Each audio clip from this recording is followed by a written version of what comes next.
Hey, folks, welcome back to another episode of the California Clays podcast. I'm your host, Henning. On today's episode, I'm joined by one of the brightest young stars in the shooting world, Joe Fanizzi. At just 22 years old, Joe has already accomplished what most shooters dream of in a lifetime. He's the 2021 NSCA National Champion, a World FITAS Junior Champion, a multiple-time Team USA member, and All-American, and he earned his Masterclass designation, if you could believe this, at just the age of 13 years old.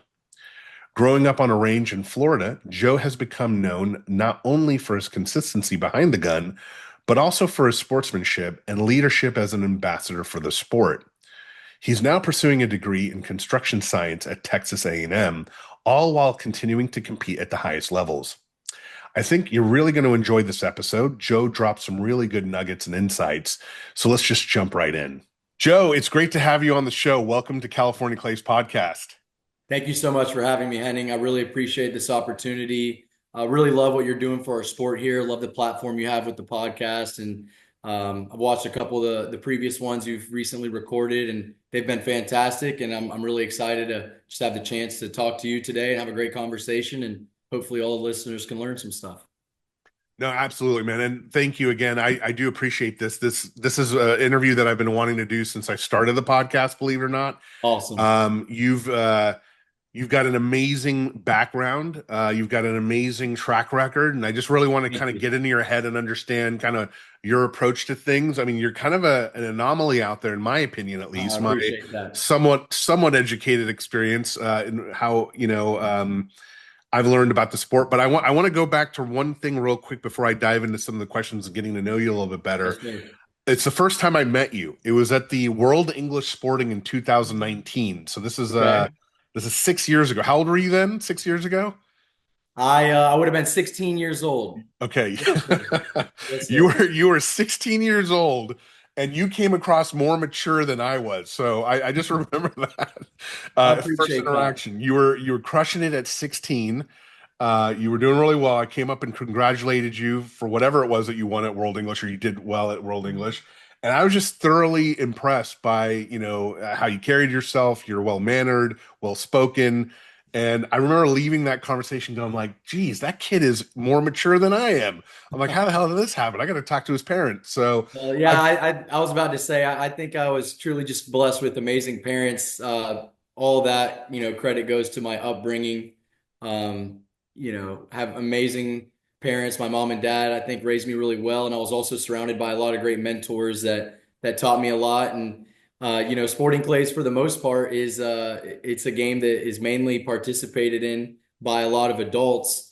And I knew that, if I was going to be traveling the circuit and being on a lot of the big scenes with the lights being the brightest, I needed to get my stuff together and just try and be a class act because that's really what gets remembered a lot more than your performances. And yeah, definitely my mom and dad, they raised me well and were pretty strict on me growing up. But in hindsight, I appreciate it even more the older I get, and I hope that one day when I'm a parent that I can do the same for my kids. well, let me ask you something about that. When you said they were strict, I'm Indian, right? So not that other, cultures don't have strict parents, but Indian parents are kind of notorious for being strict. Well, how are your parents strict? Well, it was always in a good way, and always with the best intentions. My dad many times has said kids are a representative of their parents, and they Yeah. they reflect their parents a lot of times. And my parents always had a lot of trust in me going out and being able to go and compete at a lot of tournaments and be places. And if you see kids that sometimes are maybe acting unruly, a lot of times you think like, wow, I wonder what their parents would think about that. And just always trying to be well behaved and just be a good sport at all times because anybody could be watching, and even as a young kid, you could be setting an example for someone else. And I think that's really important. Is at the end of the day, people remember how you treat them and what kind of example you might set for other people who are watching, and I think that's really what it boils down to. Um, and I really think that's a big part of my upbringing, my childhood, and it's something that'll hopefully stay with me forever. And I'm very thankful for it. Did they how did they motivate you? For example, I know it sounds like you grew up on the clay range, right? Your father Yes, sir. was operating a gun club in, what was it, Florida? Yes, sir. Absolutely. And so, what were some of the what were some of the things that you remember your parents teaching you? If you don't mind sharing, this might be too Of personal. If course. it is, we No, could no, skip this. absolutely. And I But think was it it like, hey, if you don't do this, you're not going to get this kind of motivation, or was it like, hey, this is kind of how the Fanizzi are? Is it Fanizzi or Fanizzi? Fanizzi. It's Fanizzi. Okay. Okay. properly pronounced Fanizzi. Yes, sir. Okay.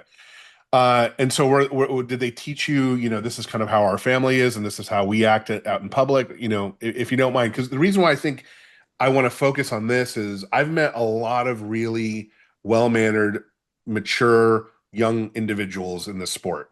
You're definitely one of them. Grayson Ponder, Macy Page. I mean, the Great names people. go on and on as I go on. All junior shooters, all amazing, shooters and just people, right? So I'm kind of curious about how that came about and how you came about in that way. Absolutely. Well, I'd say that my parents fostered a great environment of competition. And, growing up, they were always very motivating and just being the best at whatever you were doing. It didn't matter what it was. And I think that really bled over into, kind of who I am today. And it starts at a very young age. And I just absolutely was lucky to have supportive parents who put me in places to learn a lot about myself as a young person. And that started with sports, just being very competitive, whether it be me as a little kid playing t-ball, or, I can't tell you how many times my mom and dad drove me to football practice or basketball practice, and just always competing in a team environment, being around competitive coaches and people who didn't accept anything but the best effort always. And that comes with maybe how you were playing on the field or how you carried yourself. And no matter what you do in life, not everything's going to go perfect. You're going to face some adversity. There's going to be ups and downs. It's really how you handle yourself. And are you a good sport? Are you a class act? Do you handle it maturely, or do you kind of, show your tail? And those are a lot of the things that people will remember is, how did this person act when they either had success or they ended up falling up short. Yeah. And I would say that competitive spirit was huge, and had some great friends growing up. They were also very competitive, and it didn't matter if we were 7 years old out on a road and it's like who can throw the rock the farthest, or who can, fly a kite the highest, or whatever it was. I mean, just trying to be competitive in anything and everything. And I think that's a lot of fun, and it's a great way to grow up. And I think that people become who they are a lot of off of their upbringing and their childhood and their experiences that kind of mold and grow them up into the person they're going to be one day. No, that's great. That's great. When you were first starting out, it sounds like you played baseball, football as well, but what are some of the earliest memories that you had in shooting or being around the sport? Yes, sir. Absolutely. So, my parents were the general managers of Quail Creek down in Hmm. Florida. It's a beautiful ranch and just a spectacular place, an amazing venue that offered so many great things. And I was lucky enough to live there. They were there for over 20 years. It was a great time there. And as a kid growing up, you really can't ask for a much cooler place to grow up and live at. And I was just so lucky. And clay shooting was one of the things that was offered there at Quail Creek. And I started doing it when I was younger, really liked it, thought it was fun. But, when you're a kid, you just want to do as many things as you can, and that's why I played sports at school, and really enjoyed it, enjoyed the atmosphere that they presented and all the things that came from that. And then it got to a point where I started to get older where I realized, hey, are we going to be are we going to try and be good at a lot of things, or are we going to try and become elite in one thing? And I just realized that I had such a great opportunity living there at Quail Creek.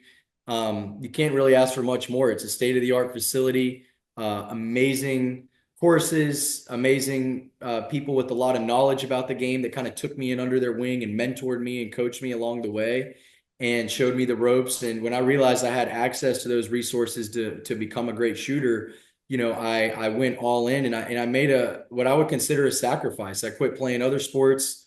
I was pretty good, and could probably continue playing and being all right, but I knew that I had the best chance to be good at sporting clays. And anybody who's competitive, you don't just like being competitive, you like winning. And I Yeah. thought I had the best chance to win at clay target shooting at a high level. And that's when I went all in, about 14 or 15 years old, and worked really hard. And I had a great opportunity, like I said earlier, but really it just came down to wanting it and, you know, being lucky enough to be blessed with great people surrounding me and helping me along the way. Yeah. Speaking of which, who were some of your earliest mentors or role models that helped shape you in the sport? Mentors are very important, and I think especially for young people growing up or people wanting to go somewhere and accomplish big things at the next level, you have to look at people who've been there and people who are willing to share that with you. And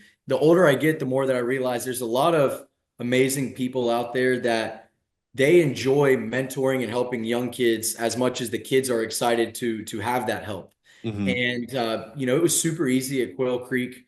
There was a lot of successful people, a lot of people that were really smart and helpful to me. And something that's important is when you look at successful people in life, a lot of them have traits and they have morals that they live by and things like that. And to answer your question, a lot of my biggest mentors were not even necessarily just clay target shooters that were, great clay target shooters. I do have a lot of those, but it might have been someone who was a self-made businessman who, was born and raised with not much and looked in the mirror and decided, hey, I'm going to make sacrifices. I'm going to work really hard.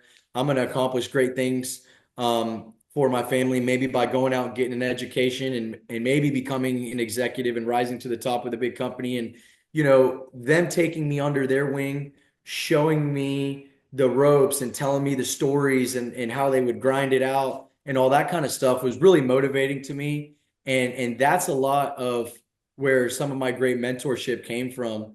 And one of the guys that helped me so much, obviously, besides my dad, and my mom, who set an example for me each and every day by how hard they work. I'd see them get up super early in the morning, go out and work really hard and always be presentable, welcoming, and working hard in the hospitality business, which is a hard thing to do. And my mom and dad did a great job of that at Quail Creek, and always knowing their identity, knowing who they are, and staying true to themselves, which was awesome for me. And another guy that helped me a lot was a gentleman named Pete Hendrick. He's a huge mentor to me. He's like another grandfather to me. He took me under his wing, took me to a lot of clay shooting tournaments when I was a young kid, 11, 12, 13 years old. And we'd be on the road, we'd travel, and he showed me a lot about work ethic. He showed me a lot about etiquette in the game and how to handle myself, and just gave me that exposure on the big scene by going to big regional tournaments and US Open and things like that when I was at a younger age, and kind of got an idea of, wow, this is what this game is about. This is what it's like. I want to be a part of this. Let's go all in. He had a lot of faith in me, and that was fun. Did he emulate it and you emulated what he did, or did he like what did he instill in you that you still remember? Well, I'm going to go back really quick to my parents for a second. Mm. And the greatest thing that they could have ever done for me, and they did it, is they were supportive. They didn't tell me this is how it's going to be, this is how it needs to be, and this is how you're going to do it. And unfortunately, I see that a lot in young people and parents is they get so overly passionate and fired up about their kids doing something that they almost try and live through their kids. And that can Hmm. become a little Yeah. bit of a problem.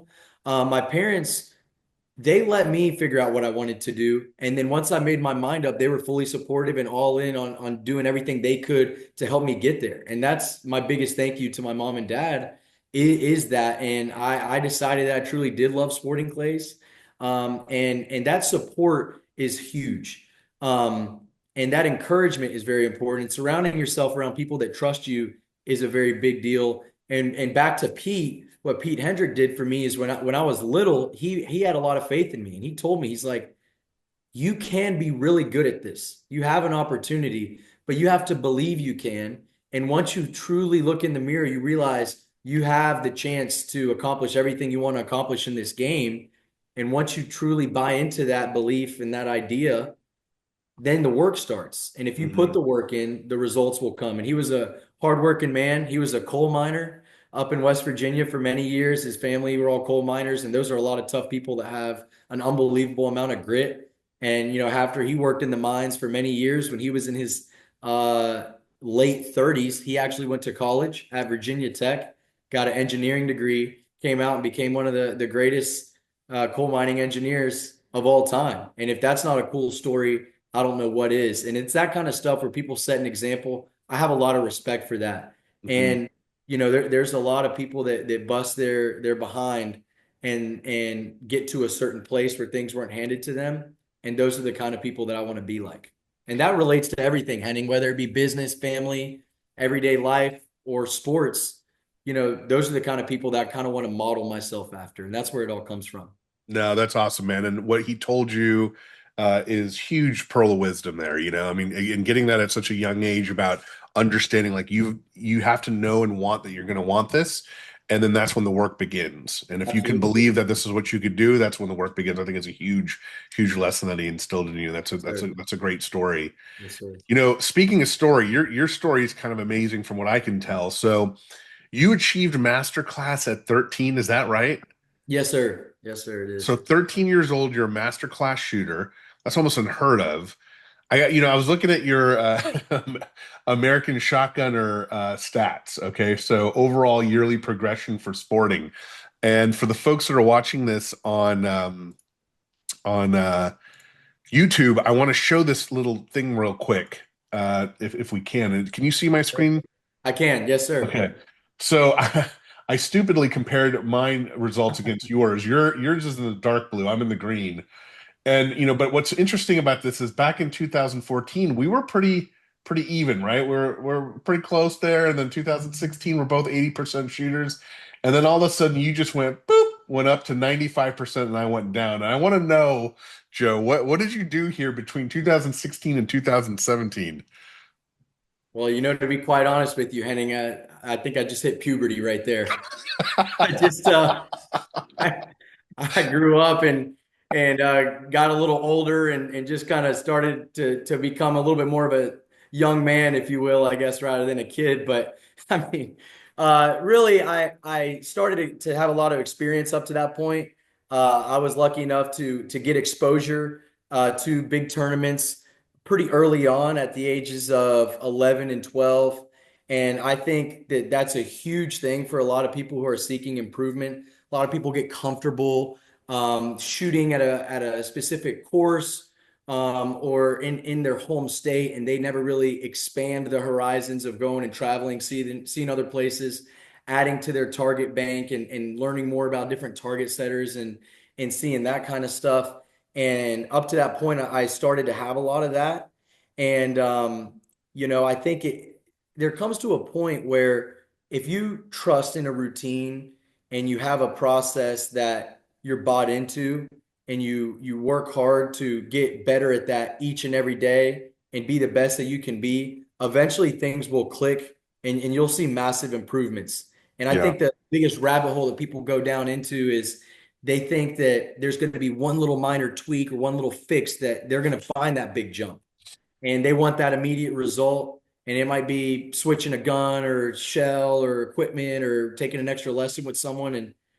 And I think all those things might factor in on a smaller scale, but it's really just having belief in yourself and staying committed to a process and working really hard and having trust and trusting that process. I say that all the time, and eventually the results will follow. And right there, when I had that big jump, it was exciting, because Yeah. I worked really hard. Also during that time is when I became more committed to the game, and I stopped playing other sports right there around the age of 14 years old. And one of my favorite sports heroes of all time, both my mom and dad and a lot of my family members went to University of Florida. So I'm a Gator fan at heart from being a young kid growing up in the state of Florida. My parents going to UF. And Tim Tebow is a huge hero for us. Definitely the greatest quarterback of all time to play at University of Florida.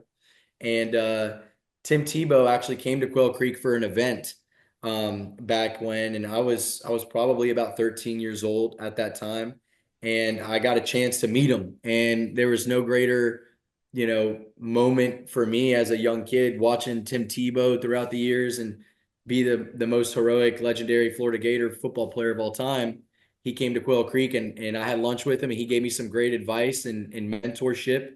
And he told me, he's like, you can be good at a lot of things, or you can be great at one thing, and you got to work really hard and make sacrifices and be determined and have that eye of the tiger.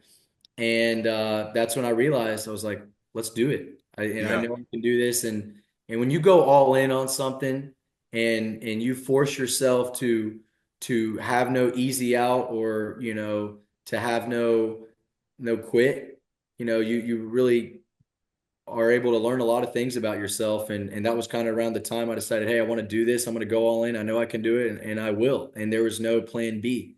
And that's kind of when I saw that big jump. What does all in mean for you?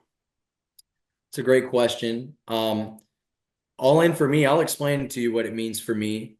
Um, it can be different for a lot of people, and that's very important. And I'm going to start off by saying that everybody's different. You have to figure out what gets your ticker going and your personality trait, and I think that's very important for a lot of people. But the first step is you have to figure out your why. What is your why? Why are you doing this? There's a lot of things out there you can do in the world with your time, hobby, sport. But why do you choose? We'll talk about sporting clays because it's a sporting clays podcast. Why are are you doing this? And then once you try and figure out your why, you have to figure out my favorite word, which is purpose. You have to have a purpose. What is your purpose each and every day? What's your big picture? And then what are your smaller goals? And every single time you go out to do something, you have to know what your why and what your purpose is. You have 2 hours, you're going to go to the practice range. You have to have direction, and you have to know what your purpose is going to be for that day to maximize your opportunity to become the best shooter you can be. And in that time, that period of time, I figured out if I become committed to this, if I'm determined, I set my mind to it, I'm going to go all in and become the absolute best clay target shooter that I can be. And if I do those things, I really can win big tournaments and accomplish everything that I want and traveling the world, getting these podium finishes, winning a national championship or hopefully more.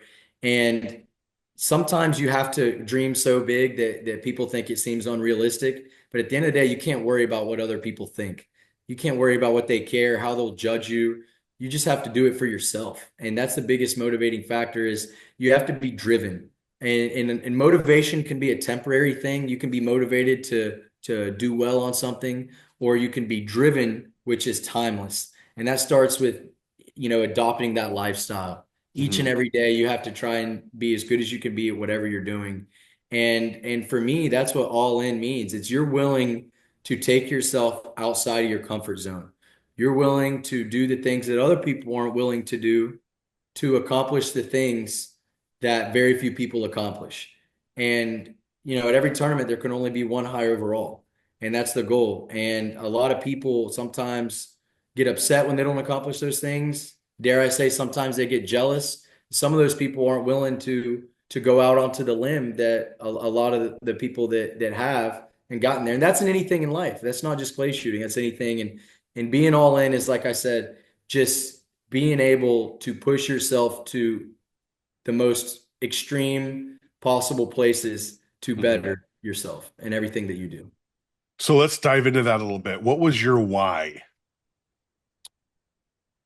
Was my When you why. realized that you wanted to become elite in this sport, which you've obviously done, and I admire that too, because I always relate people that I interview with me, right? Because I compare, which you probably shouldn't do, but you do. And when I think about um, all the things I've done throughout my life, I'm 48 years old, been doing all these different sports, all these different things, activities. Shotgunning's become the one that I've stuck with the longest because I love it the best. So my why, if I were to think about it out loud, is that I just love the game and I love shooting and I love the sport and I love traveling to shoot the sport. But what was your why at the age of, let's say, 13? Henning, I said this earlier, and I've been truly blessed. I've been blessed with amazing people, Hmm. and I can't tell you how many people were there for me when I was a young kid that poured into my career at an early age. Yeah. Okay. encouraged me, helped me, let me borrow their guns, let me shoot with them, instructed me, um, So did you feel like all that stuff. you owed them the why, or And that's what I was kind of getting to is, it got to a point where I knew I wanted to do this stuff for me, but there's yeah, so many people that laid the groundwork. It's not that they would have been disappointed if I never accomplished great things in the clay shooting world. But at the end of the day, my least favorite thing in the whole entire world is unfulfilled potential. yeah, And potential is a scary word because potential means you have the opportunity to be better than you are in that moment. And you have to kind of use that as something to push you along to try and get better each and every day. And I think that if I didn't go all in on clay target shooting, I would have lived my whole life wondering, dang, I wonder what I could have accomplished. I wonder what I right. could have achieved. I had all the resources necessary. I had all the support. I had all the amazing people surrounding around me in my corner, pushing me along, helping me, and And you had the talent, let's be honest, I had right? the talent. You're right, Yeah, and if I didn't, I would have wondered my whole life, and right. then it became a thing where I want to make all those people proud and never forget my roots. After every tournament, there's a lot of times that I reach out to a lot of those people that have supported me ever since I was 10, 11, 12 years old. And at the end of the day, you really know your real friends and supporters. When you win a big tournament, you find successes in life. Everybody wants to pat you on the back, everybody wants to high five you. Everybody's there to congratulate you, but it's like who's there for you in the dark times? Who's there Right. for you when you're not winning and you're questioning, wow, man, this is tough. I feel like I'm doing all the right stuff. I'm not achieving the things that I want. It gets really frustrating. There's some of those dark times, and those people are right there in your corner. They have your back. They're telling you you can do it, and that's a lot of my why. And I hate losing, and I hate, you know, unfulfilled potential. Like I said, and I just wanted to maximize on everything that I could do, and it's fun doing well in things, whatever it is. When you growth is a beautiful thing, and Yeah. it's a fun thing because you put in the work, and then you later on see things that come to fruition, and that's fun to see that development over time, and then it's also fun to give back to people. I always want to give back to people, and with that comes a lot of eagerness and desire to continue getting better for yourself and not being content and complacent. I read a quote the other day that I loved so much, and it was really cool. And the quote said, I'm so focused on my future and getting my life together that I forget I've already achieved a lot of my childhood dreams. And that's something that I have to remind myself of quite often because there's so many occasions where I'll come home and I'll reflect after a big tournament and I'm disappointed. I wanted to do better. I'm thinking about two or three targets that I missed that I know I could have hit. And that would have been the difference maker between me winning first or being third. And I get angry and I get frustrated. I think about how am I going to practice? How am I going to plan better next time? How am I going to analyze this and break this down? And I'm hard on myself. I'm, Yeah. I'm, I'm very hard on myself with everything in life. And I've always been that way. But you can't allow that eagerness and that desire to always do better to overshadow the fact that wow, we've done a lot, and you have to pat yourself on the back and you have to congratulate yourself because that all builds up a great self-esteem for yourself where you have trust and confidence to know that you can accomplish big things. And when you find yourself in a big moment, you have the belief in yourself that, hey, I know I can do this because I've done it before, and I'm going to trust my preparation and everything that's helped me get here to this point in my life. You have to remember your roots. That's what it all boils down to. Now you're referring maybe a little bit to nationals when you mentioned the third place versus first. And can you tell us a little bit about your nationals? You placed third. You're on the podium. You shot an amazing score of 277. You were one behind Derek Mine, and I don't mean to bring this up if it's a point of, irritation for you, but It's I okay. want it'd be nice if you could debrief. I debriefed with a couple of other folks that shot the nationals, and we're going to be Yes, releasing theirs sir. as well. But tell us a little bit about that for you. Like what was your post tournament debrief for yourself? Well, I think regardless of any outcome in life, first of all, you just have to take a moment when it's all over to assess what happened and analyze how can you be better. Even if you win. Yeah, even Yeah. if I won nationals, which I have before, even after I Yeah. won in 2021, I was very excited and you celebrate, but you look at, okay, this is what I did. How can I be better? Because this is not a game of, you know, competing against another team. You know what I mean? Right. Right. It's not like a team game where you're playing football and you're lining up against someone on the other side of the ball, or basketball where you can impair someone else from performing at a high level by playing defense against them or something like that. This is Right. a Right. This is unique about you. sport It's an where you individualistic have to, sport. yes, you have to focus on what you can do better, or what you did well and how you can build on that and Hmm. continue to use that as a platform to stack the building blocks up on top of each other on your continuous journey of clay target shooting. For me at nationals this year, I was I was excited about, how I handled certain situations where maybe in past years I may have potentially crumbled. Hmm. And what I mean by that is, there's a lot of times you get to a round and, especially to shoot like nationals, you have 4 days. It's a marathon. It's not a sprint. And at some point you're gonna, face a little adversity, or you're gonna miss some targets you wish you hit. And it's how do you handle that in the moment when it matters the most? How do you handle the big moment? How do you handle, either doing well and continuing that greatness, or if you come up short on a station, you miss some birds, something like that. How do you bounce back from that? And I shot very well the first day. I shot a 74 out of 75. It was a good score. That was on yellow. Yes, I could have shot a 75, but I didn't. And going into the next day, I had the lead by one bird. And, I knew I was shooting well, but I just wanted to look at nationals as not a 4 day tournament, but a 1 day tournament 4 times. I'm a very routine oriented person. I'm a very process oriented person. And I wanted to go out there and commit to that process. And believe it or not, nationals is a 10 station course each day. I missed a bird on my first station on day 2 on the red course, ran the second station. I missed an easy bird on my third and fourth station. So now I'm down 3 targets, 4 stations in after having the lead the first day. I'm super squatted, shooting with a lot of other great shooters. They're knocking it out of the park. They're not missing. And it Who kind were of you felt squatting like with, if you don't mind me asking? I was squatted with Turner Parcell, Okay.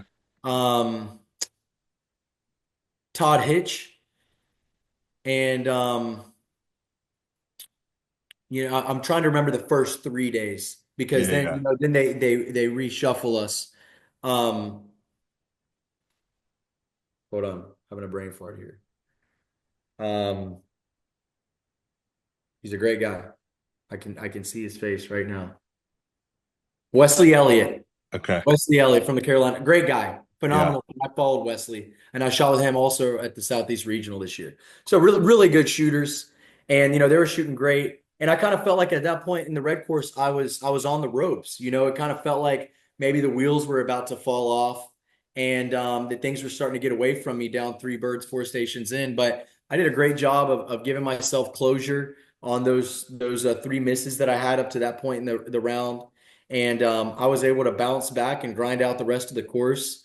And I ran my last 6 stations, Henning, to Yeah. shoot a 72 out of 75 on the red. And not that a 72 was a spectacular score, but I was just proud of how I handled the moment. And I was really proud Joe, of sorry, hold on. Let me just stop you for a second. 72 out of 75 is a phenomenal score, but I get you. it was pretty good, but it could have been better. That course was, out of all 4 that we shot, I found it to be probably the easiest. And that's a course that I think I should straight. I could straight. Yeah. It was straighted. Todd Hitch straighted it. I watched it on my squad. He's a great shooter. Um, and and the reason I say that is because of the ones that I missed, Henning. Like if you Sure. saw them, they're Sure. fairly easy birds compared to some of the other shots on the course. And it's just like, some of those head scratches where you're like, man, come on. And being able to rally is really good. If you're only a result-based person and you only assess everything just off of sheer results, man, that's a really tough place to be in So life. so let me pause you for a second because I want to talk about that. Um, you're down three. What do you tell yourself at that point to run the next six? Like, what's the conversation you're having with yourself?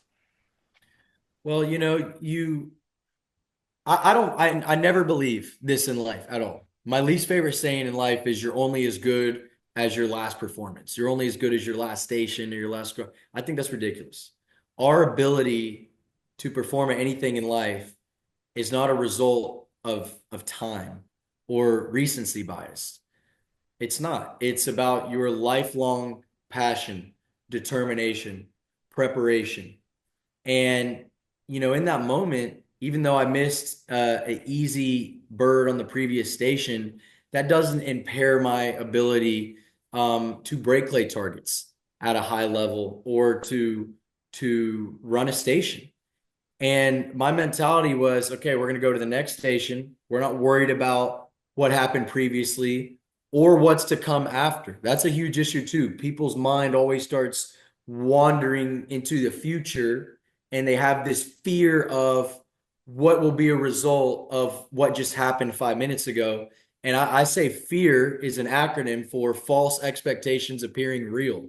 And it's just your perception of trying to speak negative things into existence. Of, oh, people are going to say Joe Fanizzi choked, or he had the lead after the first day and he went out and after shooting a 74, he shot a 62 the next day or something like that. You can't be worried about all that. So You you have don't think about that at all. Those thoughts well, aren't going it's through your it's mind at easy all. to let that happen, but you have to Yeah. master the ability to be present, Okay. and you have to be present in the moment. And regardless of the previous 3 or 4 stations that I had on the red course that second day, I was focusing on being present. Okay, we're going to the next station, and we have 4 true pairs of a standard and a midi. I've shot my whole life, hundreds of thousands of birds I've seen fly and get killed in my life. All we have to do is break these 8 targets. 8 targets. Can we do that? One Yeah. station at a time. So I went, had that mentality, ran that station. Okay. Then you just reset. Same thing going into the next station.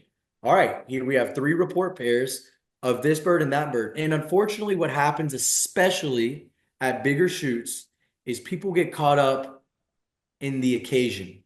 Yeah. Or the And you total must, score. They're like, oh yes. man, I dropped this. I'm down. Now down to 90. Now I'm down to 85. This is what I Absolutely. end up doing. Yeah. And a great saying that I love is you must shoot the game, not the occasion. You Right. can't have the outlook of you get to a station, oh my gosh, this is the national championship or the world championship or the US Open, and the limelight is bright and the cameras are here and people are checking the scores. And if I shoot well, there might be, I can win this check or I can get this trophy or I can add this to my resume. You have to shoot the game for what it is. And, Yeah. when you get up to a station at nationals, you look at 2 birds and people are thinking, "Oh my gosh, this is the national championship," and that perception is self-inflicted, and unfortunately, it takes you out of your game when the mindset should be, okay, we get to this next station, it's a 25-yard quartering bird and a 35-yard incomer. Pretty straightforward pair of birds. I know I can hit that. I've hit that 100 times before in my life, 200 times. I know I can hit these 2 birds. Fairly straightforward. But unfortunately, you allow the scenario to affect you. And Hmm. that was just the mentality, was being present for what the Okay. birds were. Take the birds for what they are, one station at a time. Easier said than done. But can you make that mental adjustment? Can you have that light switch in the round when it matters the most to be able to do that? And that's hard for a lot of people. And something I want to talk about before the end of the podcast here is I think that's where a lot of people, unfortunately, get a little misguided sometimes, and there's a misconception on how to get better at sporting clays. Is all the focus is strictly on just the technique and the mechanics aspect of the game rather than mental management and performance and rising to the occasion when it matters most. Hmm. No, that's really well said. It's one of those things like I feel like even though you've read about it, heard about it, everything you've said, I've heard about or read about or heard from other folks, right? But when you're in the moment, it's one of those hard things to kind of put yourself into that mode. I feel like you've started off being that way. You've had a really good path to stay on that kind of mentality, that expectation. I really like the acronym for fear that you have. What was it again? False expectations appearing real. Yes, sir. That's Yeah, it. I mean that's essentially what it is, right? I mean that's Absolutely. really what it is. I mean, you're expecting something that may or may not happen or may not be available to you, and then it feels real to get that anxiety, that feeling of fear kicking in, and I think this is another reason why I love sporting clays and shotgun shooting so much. I was talking to my brother about this and he just didn't grasp it because he's not a shooter. But I was saying, I've learned more about myself shooting shotguns than I have anything else about how I take on stress, anxiety, challenges. And I've played many sports, I've played many different things, but for some reason, because this is an individualistic game, it's all about you there. It doesn't matter the score with other people. It's just how you handle yourself in these situations. But it sounds like you've learned to master that and get a good perspective on how to do that. So let's talk a little bit about that. I want to kind of get into your mindset, training, and routine, and kind of how you do things. We touched a little bit on your mindset, and I really want to get into your style too, but we'll do that next. What was your training like, and what was your routine like as you started realizing you wanted to be elite at this? I think the first step is just kind of um, analyzing where you are in your journey. Um, like I said earlier, everybody's different. Every single person in the world is different. We all have different. We come from different backgrounds. We have different opportunities, and the first thing you have to do is just kind of figure out what do I have accessible to me? What do I have, and how can I make the most out of it? And what I mean by that is there might be a lot of different people listening to this podcast right now. So you might have someone who's a 25, 24-year-old young man or young lady who just got out of college and you're passionate about clay target shooting. You want to get better, but you don't have any sponsorships. Now you're paying for all your stuff on your own. Your parents aren't covering your expenses, and you might have a budget of $1,000 a month, and that's all that you can put forth for your hobby, or the sport that you want to participate in, which is clay target shooting.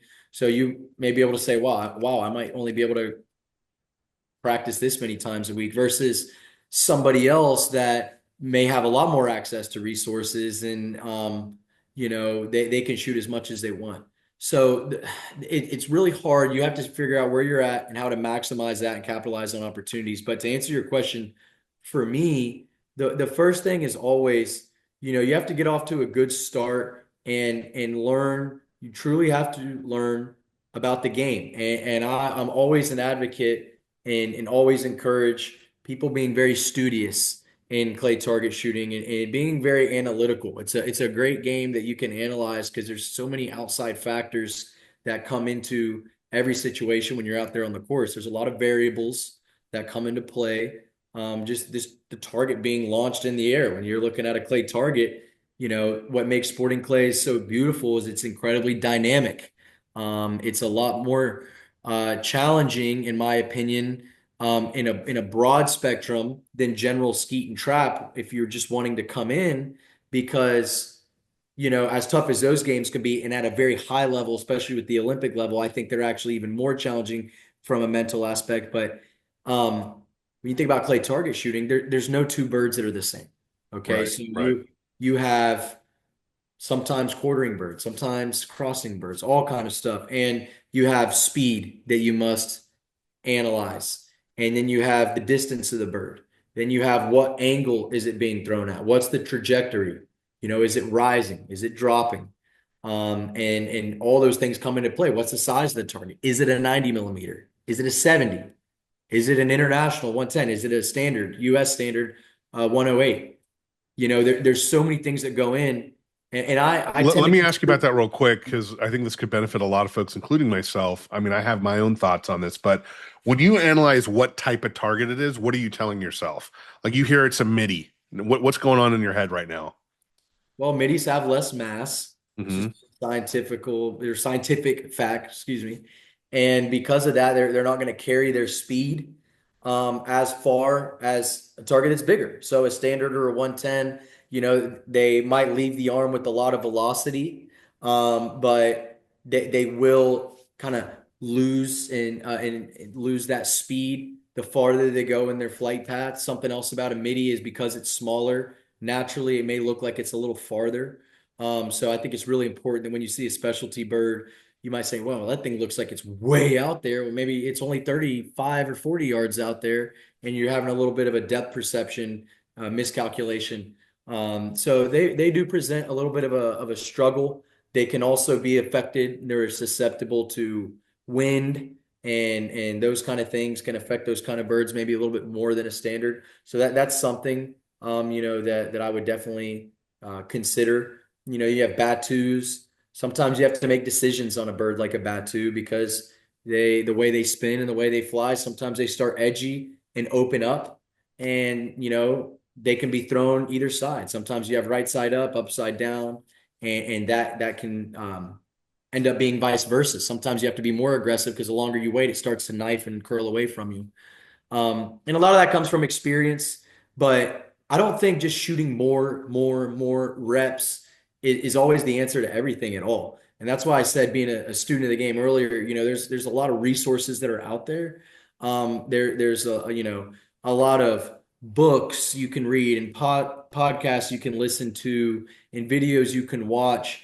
But at the end of the day, I think the best way to do it is just try and go and figure out things on yourself. Sometimes people want things to come a little too easy and they're not willing to go out and figure out things the right way on their own. I'm definitely an advocate for professional instruction and watching videos to get proper guidance and pick up on ideas.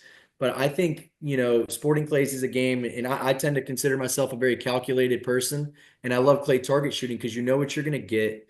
You see the birds and you can plan. I love planning for everything in life. I love planning for anything ahead of time to best set yourself up to be ready for whatever is at hand.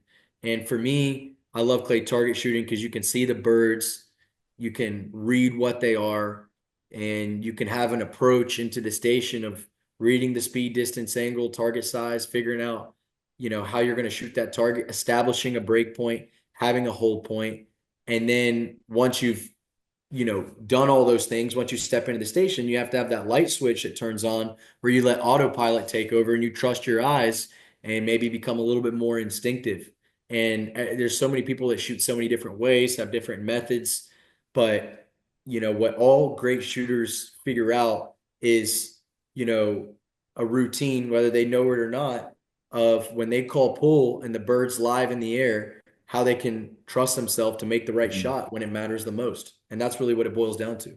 So let me ask you a little bit about that because I think I understand what you're saying. It's reps are important, right? But at the end of the day, you also need to understand what works for you. I don't want to put words in your mouth, but that's what it sounds like you're saying. Yes, sir. That's And then also it's just figuring out what works for you, like what actually works for you for this target.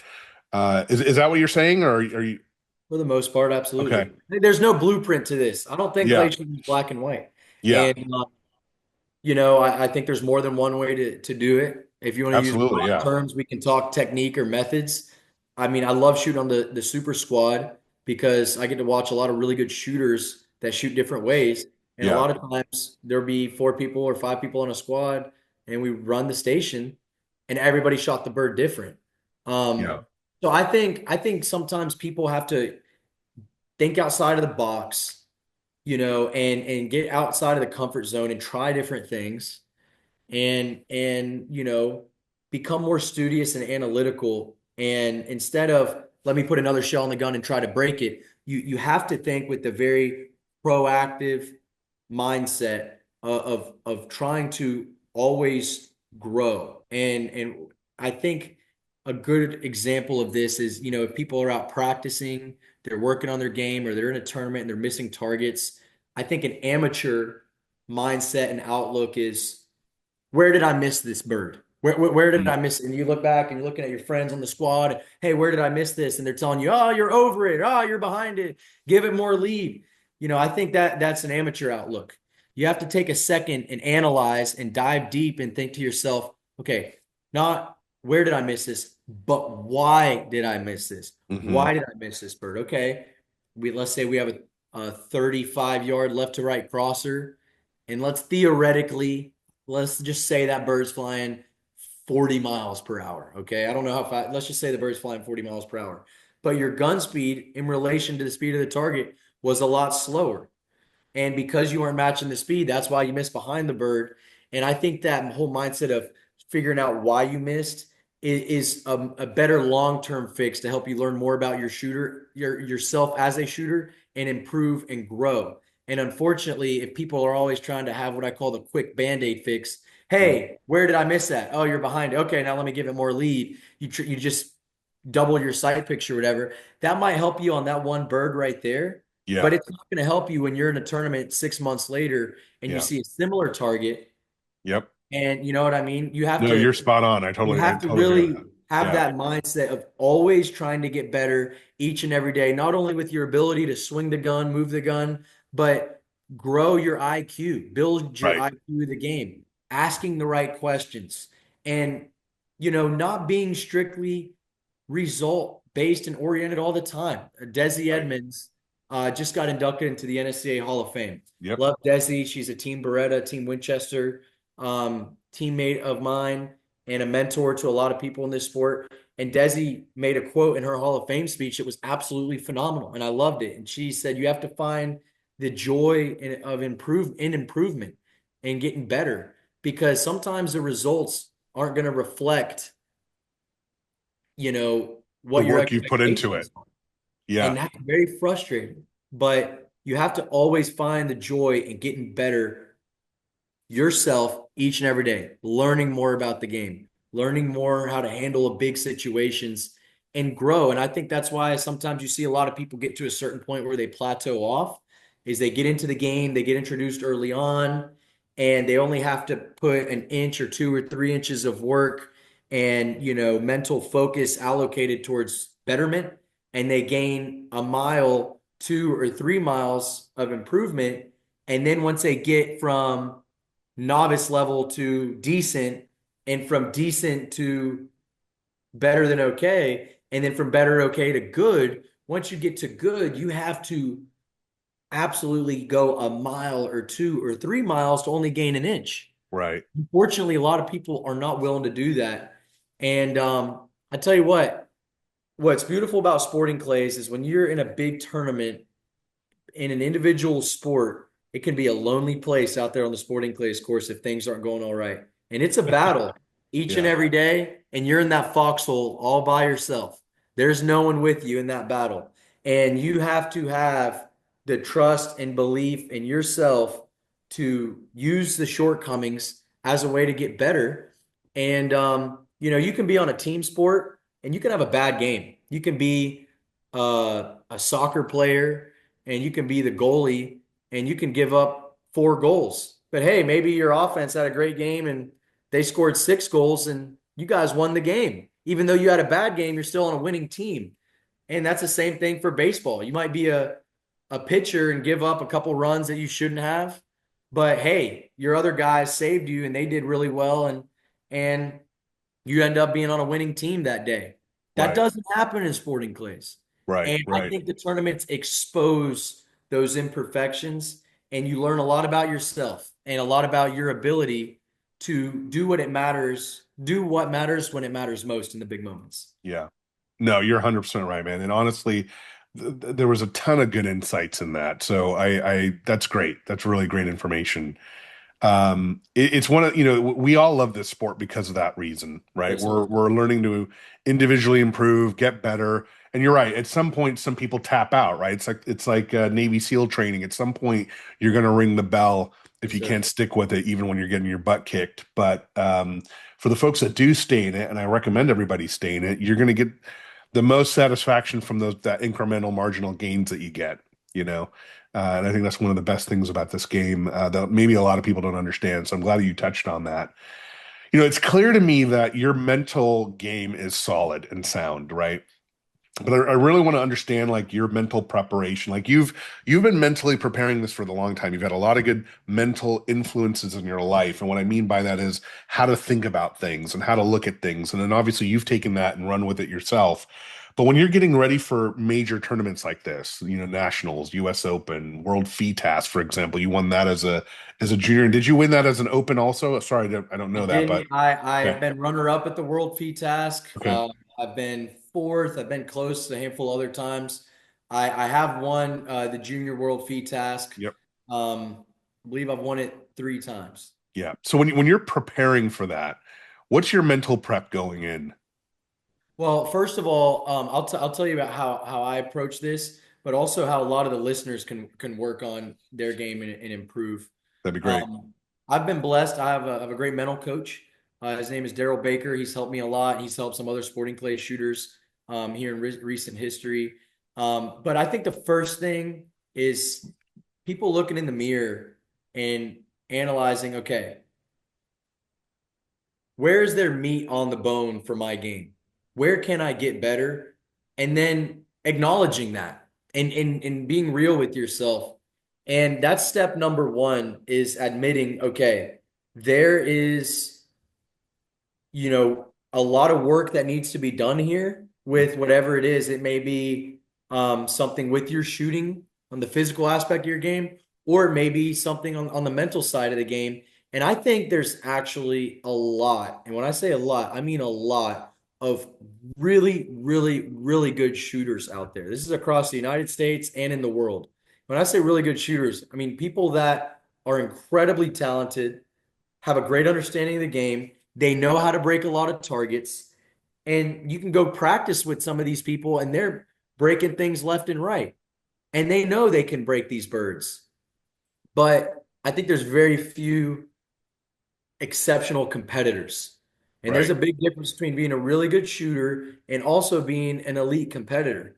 And the difference, the only difference is those people, the elite competitors, being able to do the things they need to do when it matters most in the big moments. And that's something I've always tried to work on. I'm continuing to try and work on and work on it with my mental coach and work on it with myself. You got to really take a moment to have a lot of self-reflecting time and look in the mirror and be real with yourself. And I'll use an analogy really quick, Henning, and I'll get back to how I recommend people do this is I was talking to someone the other day. I go to Texas A&M University. I'm a proud Aggie. I love this school. By the way, we have a great football team right now. We're 10-0, winning a lot of games. And I used Wow, this nice. analogy with someone the other day. We have a great quarterback right now. And I was talking about our quarterback, and what makes him good is he's made a lot of big plays when it matters most to help our team win.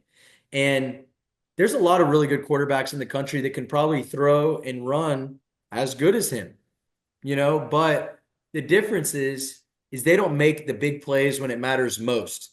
And this guy can go out. His name's Marcel. Marcel can have a lot of phenomenal plays in practice. He can make excellent passes to his receivers. He can go through his progressions. He can have great footwork. He can make the right reads, and he can have great accuracy with his throws for 5 or 6 days in practice leading up to a game for 2, 3, 4 hour periods of time. And everybody knows he's a great quarterback and he has the ability. That's what it's about. Once you know you have the ability, then it's about how can I take that ability and make something happen out of it.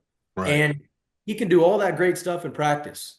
But if he goes to the game and he throws 2 interceptions, fumbles it twice, he's got 4 turnovers, and he's not able to bounce back from that and make big throws when it matters the most to score touchdowns or scramble with his leg to get legs and get a first down in a critical moment.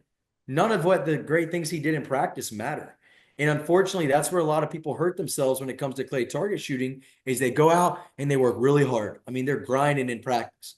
They're practicing hard. They're shooting birds. They're missing a bird. Then they step back and then they finally get it. And then the lead's in their head and they shoot it again. They shoot it again. They shoot it again. They feel really good about being able to break that target and they feel good about themselves and they build up this huge expectation. Oh, I know I can break these kind of birds. I've been breaking them in practice. they're feeling good, and they allocate all their effort, all their focus, and they put all their eggs in one basket of just the shooting, just the gun, the shells, breaking targets. They don't work on this, and they don't work on rising to the occasion and creating an environment for themselves to perform when it matters most at a Hmm. big tournament like Nationals or the US Open or the World English, etc. World Feed Task, any of those shoots. And that's the difference between people who win and accomplish the things they want to accomplish and the people that get very frustrated because they went and had 3 or 4 awesome weeks of practice leading up to a big shoot, and then they didn't shoot well when it matters most, and they're like, "Well, this score is not reflecting my ability." And that's true. And then you have some of those insecurities and doubt creeps in. You think, man, am I just not a good shooter? Am I not as good as I think I am? It's just they're not working on the right things to best set themselves up to perform well at the tournaments, which at the end of the day, that's really all that matters if you want to be a good competitor.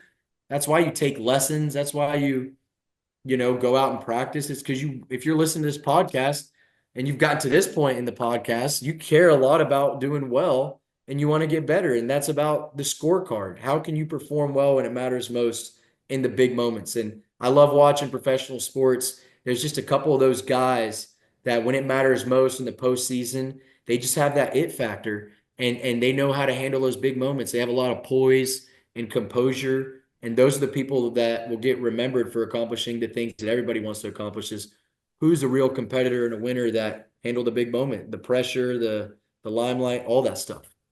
So, Joe, but how do you prepare for that, right? Every sport's different, every person's different.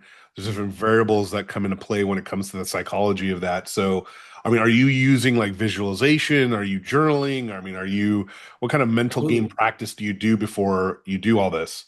For sure. Both of those things. But the main thing is figuring out how you can look in the mirror and set yourself up to have the most self-esteem possible. Mm, Where when okay. you find yourself in a big moment that's not easy, you Hmm. trust your ability. You trust that you have all the tools necessary to do what you need to do right there on that station. And Right. that starts every day. It is not just okay, 2 weeks out, I'm going to close my eyes, visualize this, journal one thing, and that's what I need to do to go accomplish what I want to accomplish. Do And you I'm not journal? talking, sir. Do you journal? I do. I Okay. do. Really, I think it's a great tool. Yeah. People don't like doing it. I do.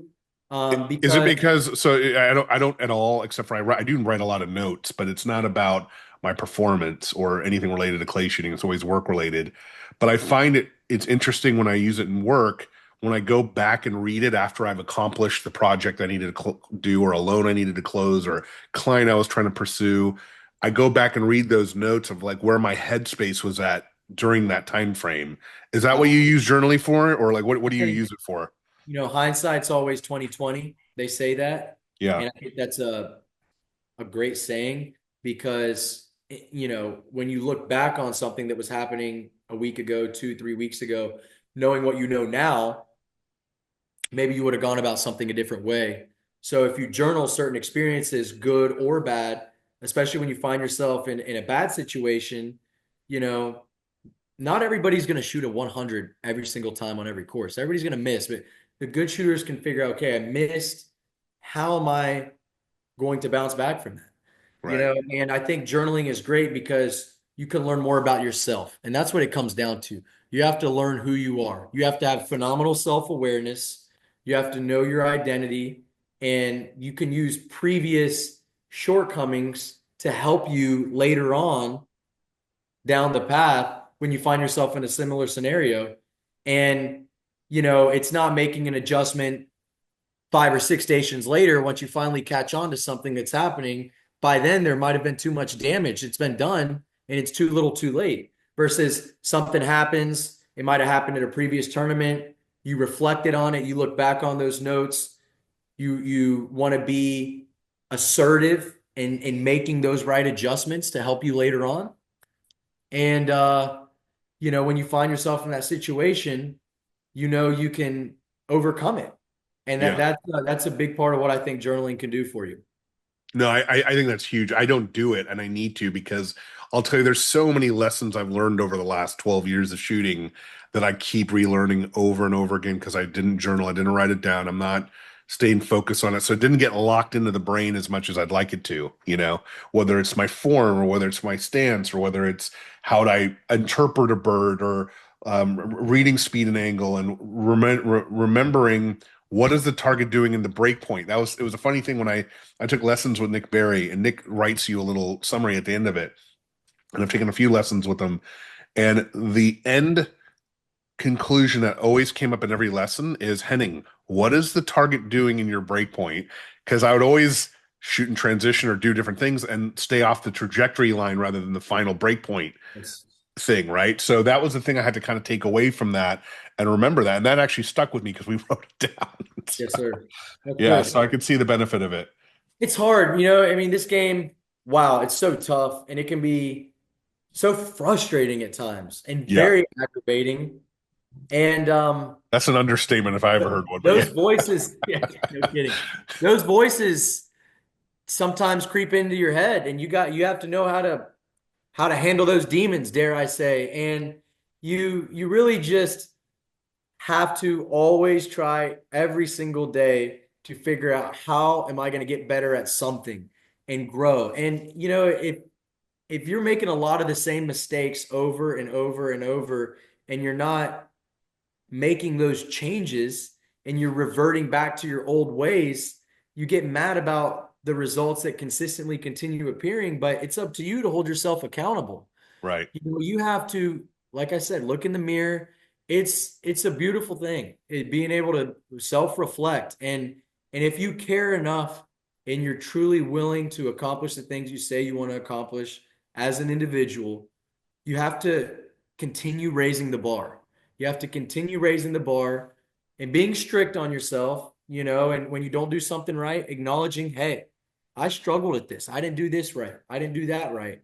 I need to be better here. But also not being too hard on yourself to where you beat yourself up and it becomes negative to where your self-esteem and the self-image is like a punching bag.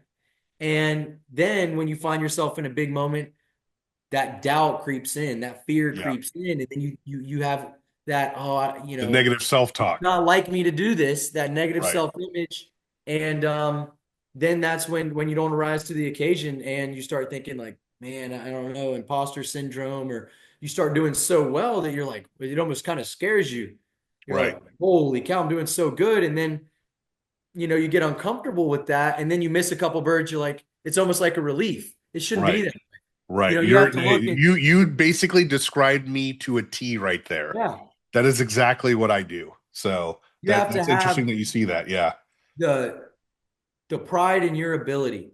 And Yeah. that's why I like putting in a lot of hard work and dedication, because when you do find yourself in a big moment and everything's coming to fruition, how you always envisioned it and you always dreamed of and you always wanted to, you have to say, I expected this. Right. And it needs to be this way. This is who I am. And Right. that's why I'm such a believer of this. And I think if you're looking at a pie, most pieces of the pie and everybody's outlook when it comes to the game is just, oh, I need to go out and shoot more and work on my game. And I don't think for most people, and I'm trying to be able to resonate with a lot of people who may be listening who are C and D class shooters as much as I am people who are in double A or master. And, it really starts with not just getting caught up in thinking that one extra box of shells or one extra lesson that you take, or something like that is going to be the X factor or the difference maker in your good performances long term. It's not. It's having the heart, and it's your mind of being able to really really push yourself to do the little things internally to foster good habits and trust and belief Yeah. in doing what matters most, and really analyze. I think people just, unfortunately, they try to fill voids with quick little, Oh, I'm going to take Band-aids the and lesson from fixes. someone Yeah. else, or I'm going to get a new stock, or I'm going to do this. And they're not willing to take some time to look in the mirror and acknowledge this is the this is a bigger picture from this aerial Right. standpoint, you know? No, I think you're hitting on the nail for 99% of shooters out there, right? Yes, sir. So I want to talk on that a little bit more. So I hope we're not beating a dead horse here, but I think this is really insightful, really important for folks to hear. How do you shift? I mean, so one thing I notice is discipline's a key thing with a lot of the champions I've interviewed. Every single one of them is very disciplined. The other thing I noticed, and I was talking to Anthony about this too in his podcast, which is coming out soon. Um, he doesn't make excuses for himself, and he hates it when other people make excuses for him. Also, hey, you've got four kids. Hey, you had a lot. You're really busy running four businesses. You still did good, but he's like, no, f that. I still want to get to that, right? And it sounds like you're the same way. So it's not giving yourself excuses, having a disciplined life, not just in training, but like in general. You're the way you carry yourself in your life is very disciplined. Am I right in that assessment? Absolutely. Yes, sir. And you think Exactly. that that translates into everything else that you do, is that discipline, that desire to do good and improve, not only just in shooting, but in everything that you do.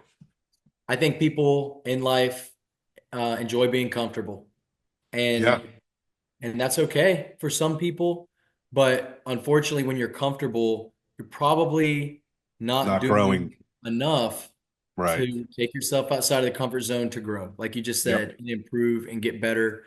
And a scary, scary person out there is anybody in life who's desperate to accomplish something and they have no backup plan or no crutch. I Right. mean, that's when you know you're going to get the best out of someone. And it's finding a way to push yourself to realize that in order to get good, it really comes down to how am I going to have an outlook to get there, and how am I going to have the outlook each and every day. And discipline is important, but you were talking about how do you get there, and I think a lot of times people just enjoy where they're at and they have fun with clay target shooting. It's a fun social opportunity. You get a group of friends, you have fun, you're comfortable with your wheelhouse and your ability, and you shoot in this particular score range, if you will.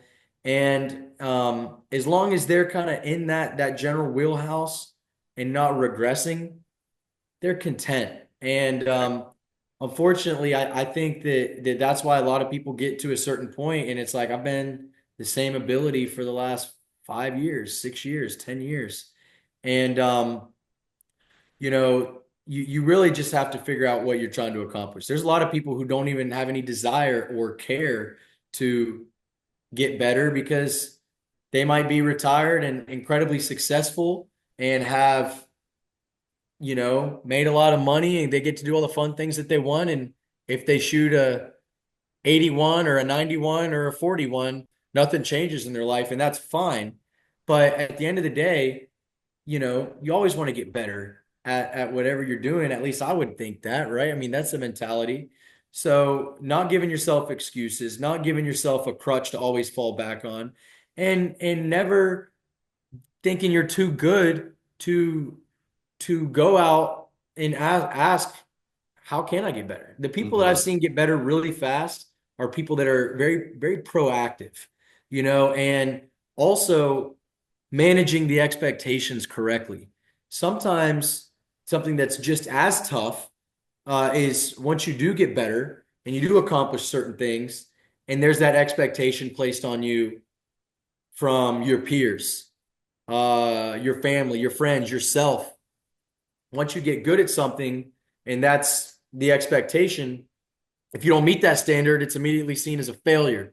If you do meet that standard that you've already set high for yourself, oh, that's just what's expected. Oh, that guy shot a good score. Oh, well, you know, he's a good shooter, so duh, of course he's going to do that. And I Yeah. think, I think that's really tough. I think one of the most challenging years for me personally as a competitor in my whole life was 2022. And that was tough for me because in 2021, I went on an awesome run and won a lot of big tournaments, shot a lot of phenomenal scores. And then it was no longer like, oh, this is the nice young kid, up and comer, kind of underdog guy that's, fun to root for because he's always in the hunt. Now it's like, okay, he's won some tournaments. Now, he's maybe in that conversation to be a next level top shooter. And that's the expectation that I had to live with and try and meet that standard each and every time. So that's hard. And Yeah, especially when you're Sorry about that. 16, right? Sir? Especially when you're 16. At that time, I would have been a little older. I would have been Okay. 18. But yes, I get what you're saying. But You're even still, I mean, any yeah, age doesn't matter. But you're competing against senior shooters, master shooters, got to be world mature. champions, and national champions already, right? So, how did you deal with that? I would say that in a game like Sporting Clays and a lot of other things that are out there in life, if you do something long enough, you're going to experience hardships and shortcomings. And it's how do you handle those hard times? How does that hard time right then and there, when you come to a crossroads, you can go left or right with your life and how you're going to approach that? How do you use that to make yourself better? How do you use that to get the most out of yourself? And it's maximizing everything. It's like you have a wet dish rag and you're wringing it out over the sink. How are you going to get every single last drop out of that? You know what I mean? Out of who you are as a person every day when you wake up. And, you're going to experience some pain. You're going to think you do all the things right. Maybe you do. And you prepare hard. You make the sacrifices. You do the right things. You wake up early. You hydrate. You get good nutrition. You stretch. You go have a good warm up. You focus really hard. You shoot a bad score. You're mad. How do you handle that pain? And I just watched a docu series on Netflix a couple months ago, and it's called The Gambler and His Cowboys about Jerry Jones.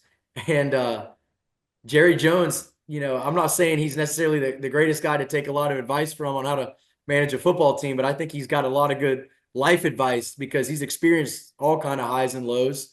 And, he made a quote in there that I loved. And he's like, I love the pain. And he's experienced a lot of hard times, the years of his football team not doing well. But you have to love the pain sometimes. And some people can't handle it. And unfortunately, they crumble or they quit or they don't wake up the next morning and grab their bag and dust themselves off when they feel battered and bruised and go out there. Um, I've had some heartbreak. Before you continue on, I I want to touch used on them to get that. better. I want to touch on that. I want to touch on an experience that you can think of more recently. And I'm not talking about nationals or anything like that, where you had that moment, where you were sitting there, you had to dust yourself off, you didn't accomplish what you wanted to, you lost, you didn't get the goal, whatever it was that happened. How did you deal with that? What was your conversation with yourself? Well, I think sometimes for a lot of people, when you have a nasty moment, you think you get the short end of the stick, or you start playing victim, and you're sad for yourself that it bothers you so much, you just try to ignore it. You know what I mean? It's like you don't even want to you don't even Face want to it. acknowledge it. I think Yeah. the first thing is it's okay. I mean, we're all human beings. We're gonna have emotion, and emotion is good. If you're emotional about anything, it means you're passionate about it, and it's okay to get upset about whatever that may be. It could be something that happened at work where you didn't perform well and it affected maybe the company you work for or the people you represent. You could be an athlete and maybe you're a field goal kicker for a football team. You go out there and trot out on the field to make the game winning field goal and you hook it wide left. And the whole fan base hates you. Everybody wants your head. They're mad. How do you come back from that? Man, that's something that is is really important when you think about everybody in life. And I can think about a lot of people who have handled that either the right way or the wrong way. And for me, the first step is acknowledging the hardship. You have that knock on the door, and I'm metaphorically speaking, and it's negativity, it's a bad outcome, it's a shortcoming. And instead of ignoring that knock on the door, that ring at the doorbell, you open the door and you face it and you take it for what it is. And once you take it for what it is, you slam the door shut and you move on and you realize, what did I do to get where I am with that result?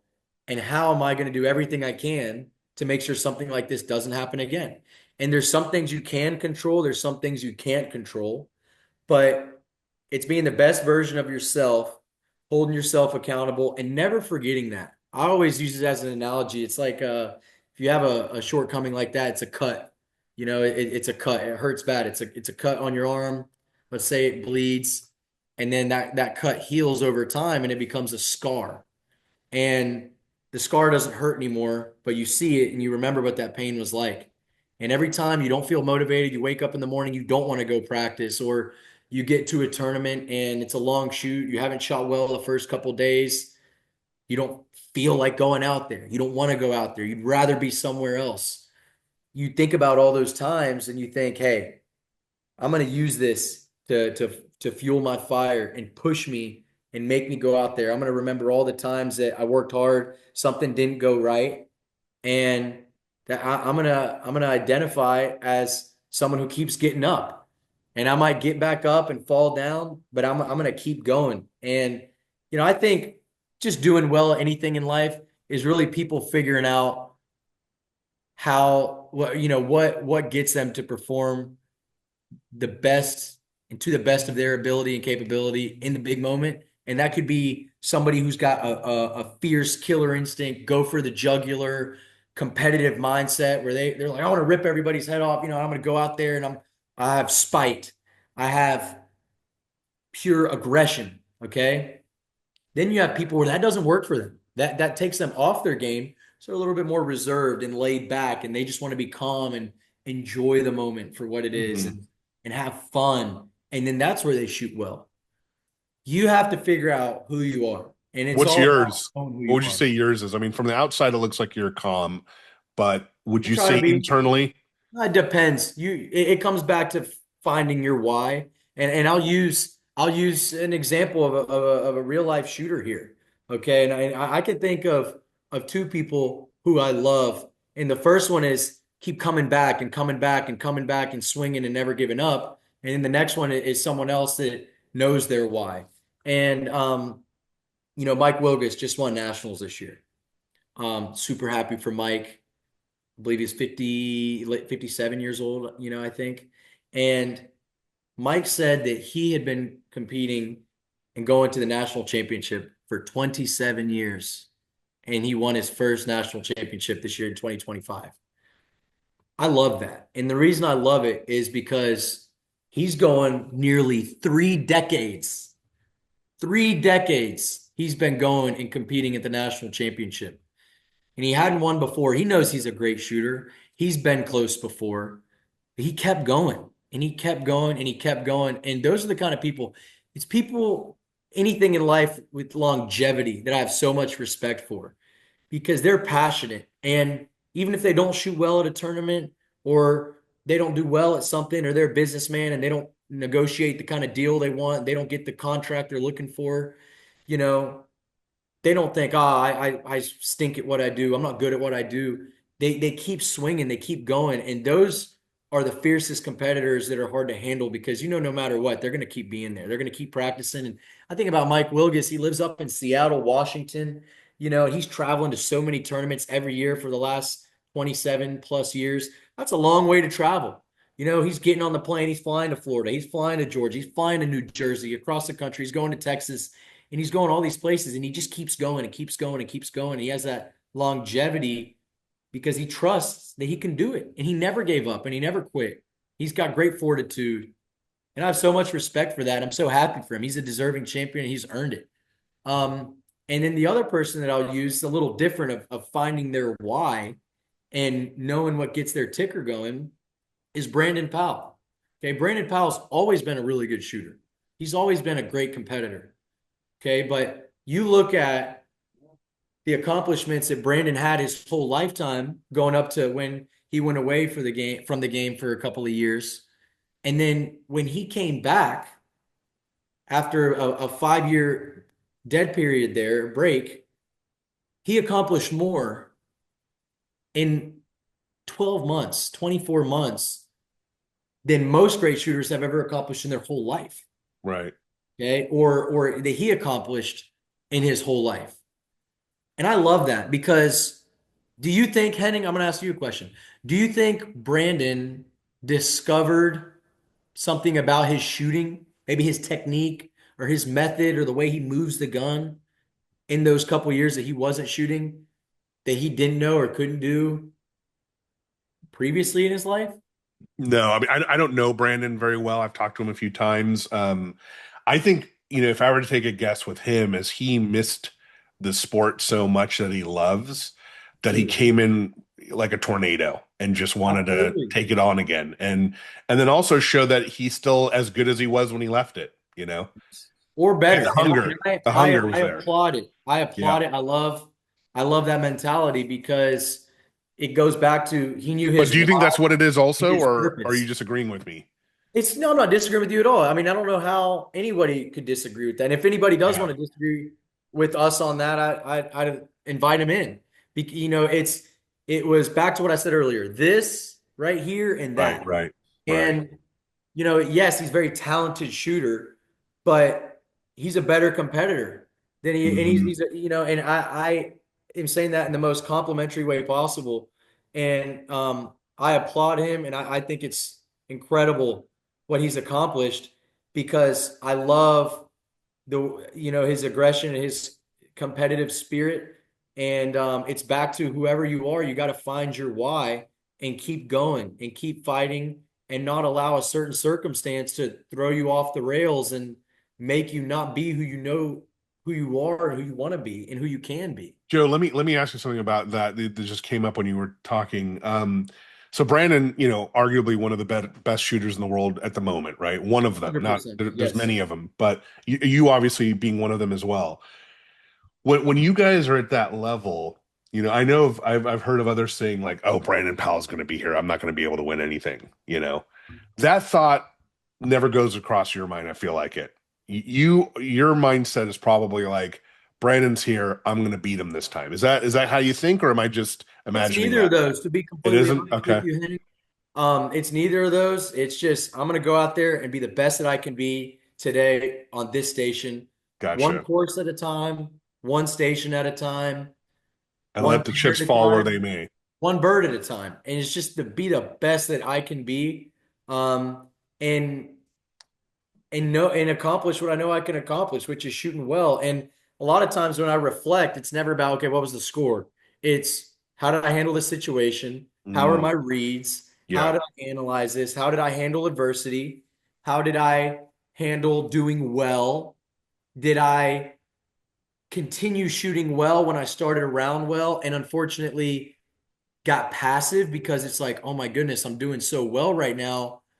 The mindset shifts from being on offense and being aggressive to now I'm trying not to miss more than I'm trying to break these birds and protect the good score that I have.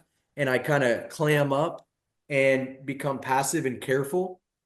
Or did I continue doing what got me up to this point in the round where I'm down no birds I 12 got you. stations in? Yeah. And it's always back to that self-reflection, being the best that you can be. And my favorite thing is watching sports and seeing how other great competitors handle themselves and great coaches. One of my favorite people of all time in the whole world is Nick Saban. And I love Nick Saban as a coach because, he's coached in many different places, but when he was coaching most notoriously for the Alabama Crimson Tide, I'd be watching their games and they are slaughtering a team. Oh man, I mean, they're beating somebody 64-3. And it's the fourth quarter with 6 minutes left. You know they're going to win the game. But one of his players makes a bonehead mistake, a bad play, has a terrible holding call or something like that, doesn't execute, and he's furious. He's on the sideline. He's mad, angry. I mean, just screaming, face is red, and he's just irate. Because the standard that he wants people to be held to is not being met. Correct. Absolutely. And that's what it boils back down to is and forget, oh, you can't compare yourself to anything or anyone else. Like, oh well, so and so shot this score. I hate it when I shoot not as good as I know I can on a course, and somebody's like, Well, you beat this guy and that guy, man. I don't want to hear that. Stop talking. Zip it. Because it's like, I'm not worried about what else is going on. I'm going to be as good as I can be. And until I shoot as good as I know I can shoot, and my approaches are as good as I know they should be, and my analysis and my reinforcement is as good as I should be, that's all it boils back down to. And that's why I was saying the Nick Saban thing. Some people might be watching that game. They're like, why do they care? They're beating Coastal Carolina 60, you know, 4-3 or whatever. He knows he's going to win. Why do they care? And it's like, because that's his mentality. And that's why they have been the most dominant college football team of all time in the history of the game. It's Hmm. those kind of leaders. And you have to have that accountability with yourself each and every day that I'm going to meet this standard that I have set for myself. I know what that is every day when I wake up. And I'm going to do what I can with what I have. And I think that's so important. And, it starts on a small scale and it just grows and erupts into this big volcano of so many different things. But you just got to be the best that you can be and not be content. You might break a target. There's a lot of times I run a station. If I didn't do the right things and I got lucky and the bird still broke, I'm still going to go back and reflect on it and say, hey, I might have hit those, but I chipped them and I didn't make the right move. I had a bad hole point. I didn't read the speed of the bird correctly, or, my timing wasn't right. And I'm going to reflect on that and try to get better. You know, It's interesting that you say that because that was an example I was just about to use. One of my old training buddies who is a state champion. I remember early when I first got into the game, he kind of took me under his wing and he was shooting a pair and he broke both targets, but he shook his head like he was super disappointed. And I'm like, why are you acting like you're disappointed? You just broke both targets. He goes, I didn't break him the way I planned to. He goes, I just got lucky and he was disappointed in himself, even though he broke the target. So that makes sense to me. Yeah. So you guys are thinking on a whole different level. well, I If it mean, were and me, I would have been like, "Whew, got away with that one. I'm it's not good." a thing to hang your head. I mean, and that's okay. In the moment, it's like, yeah, Yeah. in that exact moment when it happens in the tournament, you're happy that you hit them all. That's fine. You do move on. I'm saying when you reflect back, it's always just about trying to be Yeah. better and being calculated and analyzing, being a student of yourself and of the game and all that stuff. And it's not something that you want to hang your head on or, oh, I got lucky there, and being kind of pessimistic and morbid. You don't want to be around those kind of people at Yeah. all. Those are negative imprints. It's just, I know I can be better. So until I am, I'm not going to accept anything less than that. Let me ask you about the whole being around people that are negative or whatnot. I think this is something that's kind of not unique to our sport, but that kind of plays into our sport. When I first got in, a lot of master shooters did not want to shoot with non-master shooters because I think because of this, those folks hadn't been through the path of self-reflection, self-improvement. They haven't gotten to a certain point in their game where they're performing at a high level relatively speaking. And so a lot of folks didn't want to shoot with people that weren't as experienced because they didn't have that and they didn't want that person's negativity or that inexperience or whatever it is to bring them down. Is that the same for the pro level? I know everyone's in the pro squad now at nationals, but when you've shot with folks that are not at a pro level, does that affect you at all, or do you just completely shut that out, or how does that work for you? It really just depends who you are and back to why you're in the sport and what you're trying to accomplish. And I'll get to the pro squad in a second, Yeah. but there's a lot of people listening to this that, they might have picked up the sport when they were a little older, and they know that they're not going to be able to realistically become a top 10 shooter, top 5 shooter in the United States, and that's okay, but they want to get better and they want to be competitive and they want to improve. And that's phenomenal. That's great. Then there's other people who they don't care. They actually just think it's fun to go out there and hang out with their buddies and be nonchalant and casual and joke around and that kind of stuff. That's not me, but if that's what works for them and what gets their ticker going and makes them happy, then that's good for them. It's just wanting to be surrounded around people that want to do the same things that you want to do with whatever it is.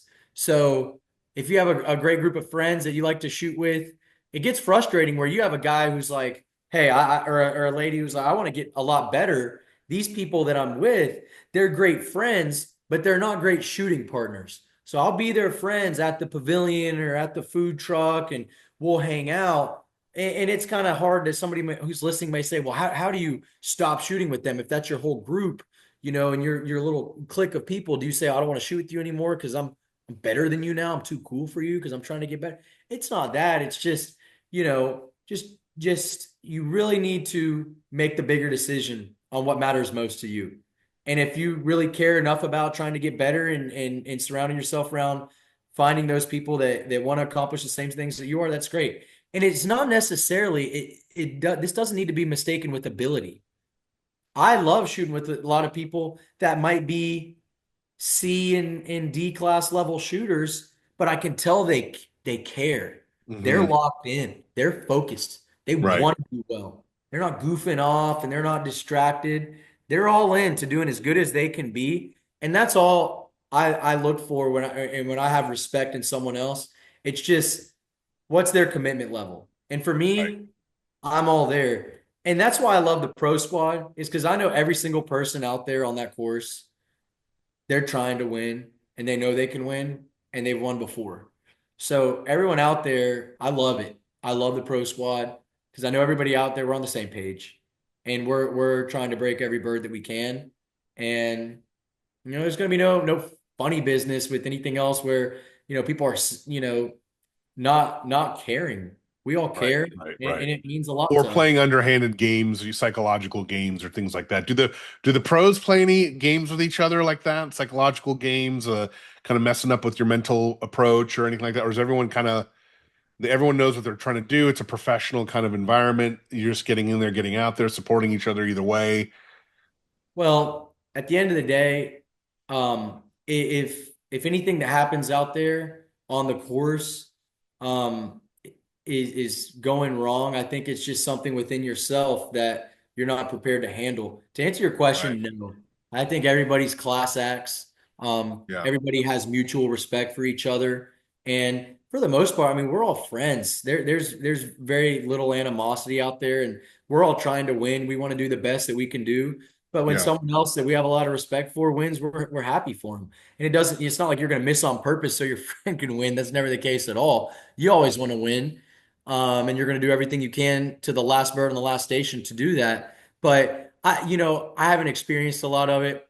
What's cool is there's a lot of different personalities, and seeing all those mesh and mold together Yeah. is kind of fun. You have some people that are a little bit more outgoing and talkative, and their personality is more colorful. Then you have some people who are maybe a little bit more reserved Right. and shy or quiet, and they just kind of like to do their own thing.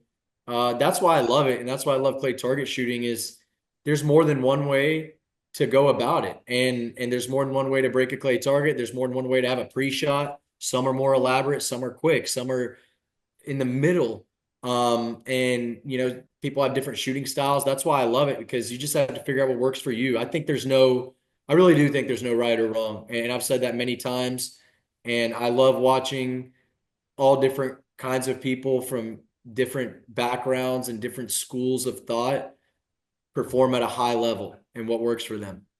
So this is a perfect segue into my next topic that I wanted to cover with you because let's be honest, your shooting style, I think, and forgive me if I'm saying this wrong.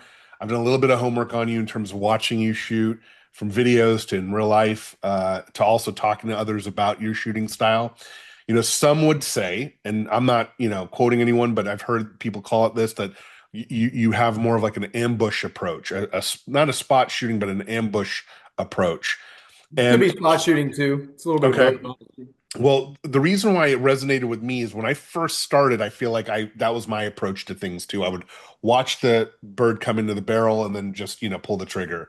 And again, I don't want to put words in your mouth. I want you to explain from your perspective, one who may not be familiar with spot shooting and ambush shooting, but how would you particularly describe your style in your own words? Well, what's really important is I like to consider it controlled aggression more than Mhm. being erratic. Erratic is not good. Erratic is when things are getting out of hand and away from you and you don't have a firm grip on it. And controlled aggression is you have a plan, yeah, and you have a firm hold on what you want to do. You're calculated with that, and then you fully trust and commit to that. I like to read the targets, and in my mind, once I factor in the speed, distance, and angle, I know what that sight picture is going to look like, and I'm really firm on a break point. I have a lot of belief and a lot of trust on where I want to break that bird, and I have faith in myself to be able to do that. And depending on the target, every bird's going to be a little different. But I like to attack the birds, and sometimes I have to be careful. Sometimes it becomes a little too fast, and other times it's too slow. You just have to Hmm. know how you're feeling and manage, sometimes your heart rate, your emotions, and I think poise is probably my favorite word, because sometimes when things are going well, the momentum swings are going up, and you're on a roll, and you're wanting to shoot fast and that kind of thing. For me, I'm just firm on my approach to the station. I see the targets, I pick a break point, and I pretty much, for the most part, stay in front of the target throughout the duration of the shot. And I kind of see it as a race to the break point, and I'm trying to beat the bird to the break point, meet it at the same time. So I'm trying to shoot out to the break point and shoot at that spot and allow the bird to fly into that shot pattern. So And would you, timing is important. if you don't mind me interrupting, and I have a video of you here shooting Okay. too to kind of it's from one of your how Joe Fanizzi mentally prepares for competitions video for those folks that are listening on Okay. Spotify or Apple. You could go check it out on YouTube. How Fanizzi, sorry, mentally prepares for competition. And one of the things I want to point out on this is one, compared to some other shooters, not all, but just some others, you're heads up on the gun. The stock comes up to your face, but you're not dug into the stock. You're looking above your gun. And would I dare say floating the target, or what does it feel like for you? Well, it's a lot of people. I think it's easy when someone doesn't pass the stereotypical cookie cutter eye test for anything in life, whether it be an athlete, that maybe it's a quarterback and they have a odd wind up that's maybe different, or a golfer that has a different swing, or a basketball shooter that has weird form.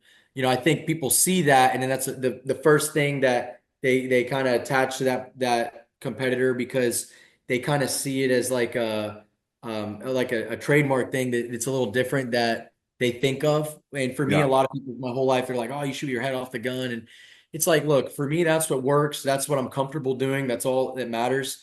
The reason a lot of people, you know, have a firm mount in the gun like this, and most people, is because that's what's most consistent, and they can find that anchor. And when you're right, shooting, you want to be consistent time and time and time and time and time again. And when you get that proper cheek weld, you know what that feels like. And that exact site, you want that alignment to be the same every single time. For right, me, I can get that here. I have a lot of trust in my eyes, and it has to do with where my eye is in relation to the barrel and knowing where your gun right. is. And for me, I started shooting that way when I was young. A lot of people told me I couldn't. And dare I say, I almost, kind of had a little, chip on my shoulder to be like, okay, well, for me, that's what works. So I'm going to keep doing that. Yeah, Not, I have. It's not anything crazy, but we've all seen videos of people breaking birds over their head right. or from the hip and all that kind of stuff. And it's because those people are good shooters and they know where the gun is at and where it's aligned. For me, I see it here, and that works for me. The other thing is I can see the bird really well. And it's not just Yeah, about seeing the bird, but it's about seeing what's going on around the gun. sure. What background, what that backdrop, or how is the target kind of flying up, into the gun if it's a bird coming under you. And when I'm here, I have a really good understanding in focal point in visual perspective of what's going on I mean, around. this is true hand-eye coordination, right? So at the end of the day, you're getting consistency out of it because your mount is consistent and you know where the gun and barrel are. And so while you're watching the target come in or do whatever you're doing, as long as you're consistent in that mount, you're fine, right? Is I that would say that's a perfectly accurate analysis. okay? Yes. Yes. Let's just take a quick look for folks that aren't familiar with your shooting style. I just want to show this quick video. Let me know if it pops up on your screen, Joe. Do you Yes, see it? sir. I see Okay, it. so let's just walk through this real quick. Okay, you're shooting a target here, and like we said, your face is slightly off of the off of the stock, but it's firmly mounted in your shoulder. You're Yes, sir. looking over the gun, and I'm going to press play here. Broke the target, of course.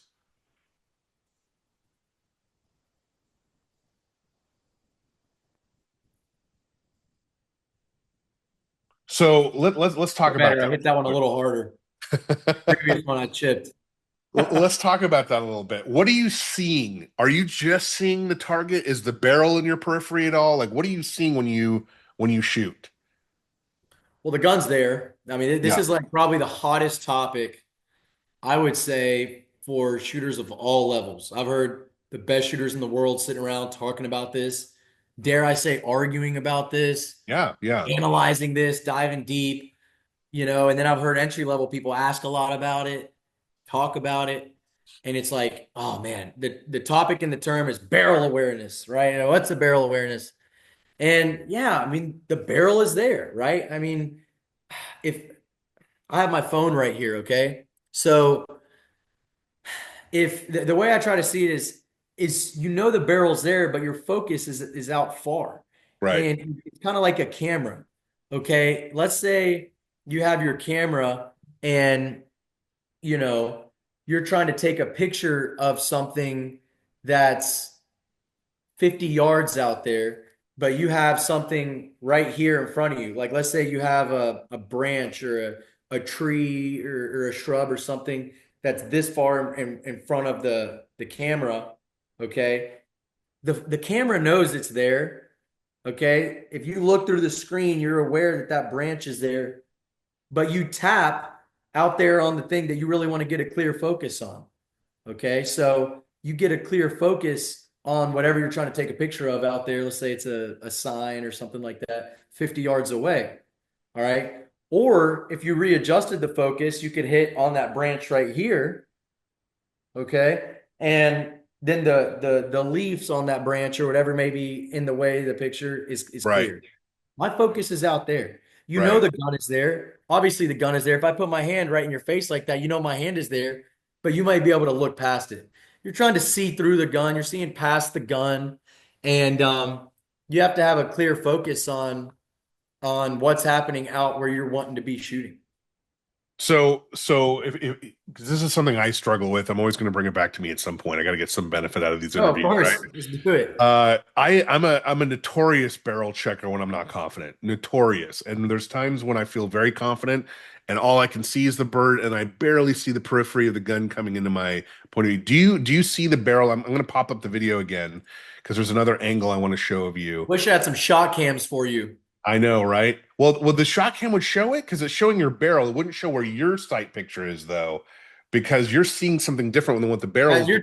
You're talking literally from my point of view with my eyeball behind the gun. Yeah, if we could get that view, that'd be interesting because see, your eyes are, I don't know if you can see my cursor, but your eyes are over the barrel. Your face is barely touching the stock, if at all. I'm going to press play to see if it happens. Um, and so I'm trying to get a sense for when do you actually see the barrel come in at the last minute when you make that break point? You mean like come in like rise or see Yeah, it? does it come into the bottom of your periphery when you pull the trigger, right when you pull the trigger, or is it the whole No, time your it's eyes there. are It's on it? there the whole time. And I Okay. shoot with my gun in the pocket when I shoot sporting clays, so it's here. And I always keep my barrel for the most part pretty much on the line of the bird or where the line is going to be. And I see it. It's not like it's not there. And then there it is, and it pops out and surprises me and appears. Okay, I know okay. it's there. I know it's there the whole time. And So you're seeing it the whole time, you have to. and you're People are like, using oh, it as I a have no idea the reference. gun's there. I have no idea the gun's there. It's like, yes, you do. I mean, it's yeah, of course it's there, Right. That's okay. You should know it's there. I would hope you know it's there. And that's a good thing. You just don't want a clear focus on it. You know what I mean? Yeah. Well, how did that technique develop for you? I don't have an exact answer for you. I mean, it could go back to a lot of things. I started shooting at a really young age. You're shooting guns and getting popped a little bit on the cheek, and you don't like the beating you're taking, so you kind of gradually come up a little bit. I for a Makes little sense. period of time shot a stock that didn't fit me too well. Stock was way too short, and I just didn't make the right adjustment. So with the gun, so what I did is I would bring my head up so I could see over the receiver and was kind of forced to that way. And then quickly realized that gun didn't fit, so made the fix. But just kind of always it started natural. And you know, hey, you got to get your head down on the stop. You know, I've heard that since I was 6 years old, and over time I have come up a little closer, but it works for me. Heading, it's comfortable. I like it. I can see the bird good. It's consistent. No, And I love it. I actually it's love an it because of the advantage in fact. feet task. In feet task for me, it's good. I don't have as far to go, you know? I was So just about to ask you that. yeah. Like, when did you realize that method is going to be an advantage for you? And I think you found it. So, I guess my point of the reason why I love this example of you here, and this is why I wanted to interview you, is there isn't one way to get what you want done in this game. And if you develop a method, and if you develop a way to be excellent and good, and you stick with it, and you develop that technique, You it'll benefit you, right? But have to hone it's your skills yeah, and know yeah, who you are as a shooter or a person, yeah, and what you can do consistently and keep working at it. But it wouldn't work if sometimes I was here, right, other times I was there, and right, then sometimes I was here. I got to be here, you know? right, So it's all about having an understanding of where the gun is. And, you know, I like to say it's all about gun pointing. yeah, That's what it comes down to. This game is about pointing the shotgun. And can you point the muzzle? Can you point the barrel to the right spot when it matters most? It's about pointing the gun. yeah. You know, you can have a perfect lead distance wise, laterally like this, but if your muzzle is a little too far here or there, that's all it takes. It's about knowing where the eye, or it's about knowing where the barrel is in relation to the eyes. Right. Okay. And then being able to trust the eyes to allow your body to get the gun there. It could be Yeah. your shoulders, it could be moving from your torso, your hips, your legs, it could be your arms. Some people shoot with the wrists. You know, it's about getting the muzzle pointed in the right spot at the time you pull the trigger. And some people generate more gun speed at the end. Some people slow down. Some people have consistent gun speed. You have to be aware of yourself throughout the whole duration of that. So you're someone who's been able to prove that you don't need an over under to win a national championship or a world championship. You shoot a Beretta Auto. If Yes, I sir. A400, which one? I'm currently shooting the A400 Excel Sporting. It's the one with the Okay. gray receiver. I'm gonna move over to the A400L, which is the great new semi-automatic that Beretta just came out with. Has a beautiful engraving on the receiver, has a new trigger as well as a new barrel. And I cannot wait to shoot that gun soon. So I am gonna make the switch in the next handful of months. But currently, right now, I'm shooting the A400 Excel Sporting, and I love it. Now, arguably, that's a pretty light gun, right? I mean, It is. it's compared to an It's over under. What? How many pounds are we talking about? Maybe eight. It's around there. Yes, sir. Yes, So, sir. are you when you move? It looks like you're moving all from your body. Are you moving from the backhand? Are you moving from your feet? You know, people say feet, hips, shoulder. People say all sorts of things, right? What do you feel like you're doing as you're pivoting through the target in that space? You know, a lot of it depends on the bird, first of all. But I think that if you rely on just your hands always, that could present some problems, at least for me. Maybe not for other people, Sure, sure, but for sure. Yeah, me, we're talking about you. if I was stiff body wise and had no rotation from this standpoint with my shoulders, torso, waist area, hips, and relied on just the wrist and the arms, that's kind of hard. Because when you move with the body, okay, that just allows you to be a little more grounded, I feel like, and smooth. You want to feel smooth. You want to feel steady and firm. And you know, I like to twist the shoulders, a lot of movement in the shoulders, arms, bending of the arms, you know, at times. And then oh, not all the time. I don't really bend my arm that much like this, but once I'm set, you know, shoulders like this and then dipping Mhm. height wise. But a lot of that starts here, you know, with the torso down to the hips. Okay. Okay. But like if a target's rising, yeah, then it's front, you know, it'd be front to back. You know, if you're shooting a certain target that's maybe going down, then it's vice versa. But you were saying like, is it back first? Not really. Yeah. I try to keep it pretty balanced.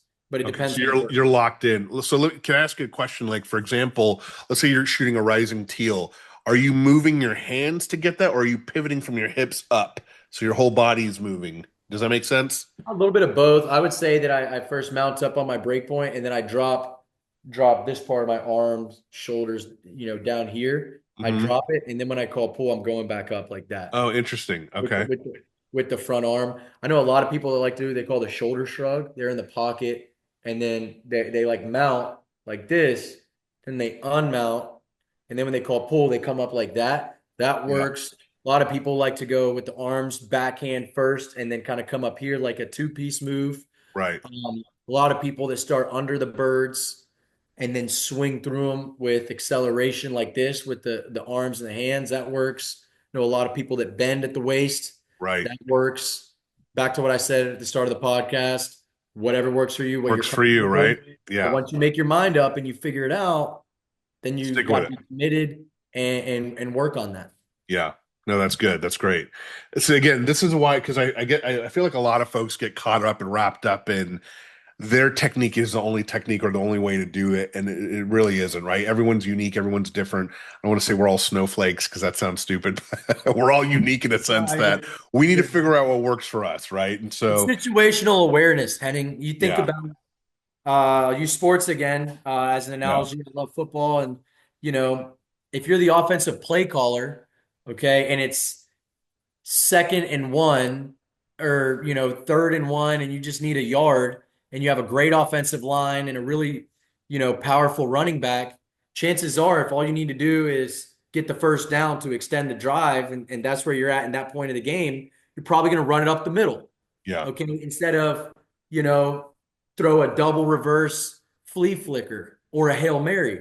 Okay. And there might be other times it's 4th and 15 for the game on the line, and you have to get a first down or else you lose because it's the fourth quarter and you're down X amount of points and you have to get those 15 yards. You're not going to call a QB sneak or do a tush push right up the middle for 2 yards. Then you're going to have to probably pass it. right. So every situation is different. It's making the right call, but being able to be dynamic with your game and do all those different things, and have some different moves in your bag, and be comfortable with reading the bird, trusting your ability, and executing when it matters the most. Do you think your technique can work for other shooters? Yes. Okay. And what would you say, like, to a shooter that like say you're working with someone and you go, you know what? This particular person's going to need not a maintain, but let's just say be mounted into the gun a little bit more, being into it. This particular shooter can go with my style. What would a shooter look like that could emulate your style, I guess? Like what would Someone that has a lot of trust. got it. You have Okay. to have a That's a lot good of point. trust. You That's a have to good have a point. lot. Yeah. You have to have a lot of trust and be committed. You can't have much hesitation. There's no second guessing that takes place, Yep. and you have to have a plan, stay true and loyal to that plan, commit.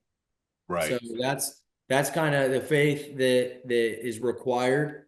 Um, it's a big advantage on certain targets. It's a huge advantage, I think, to be able to shoot that style. I'll be 100% straightforward with you. There's a lot of things I'm trying to work on to add more to my game so I'm not as one dimensional.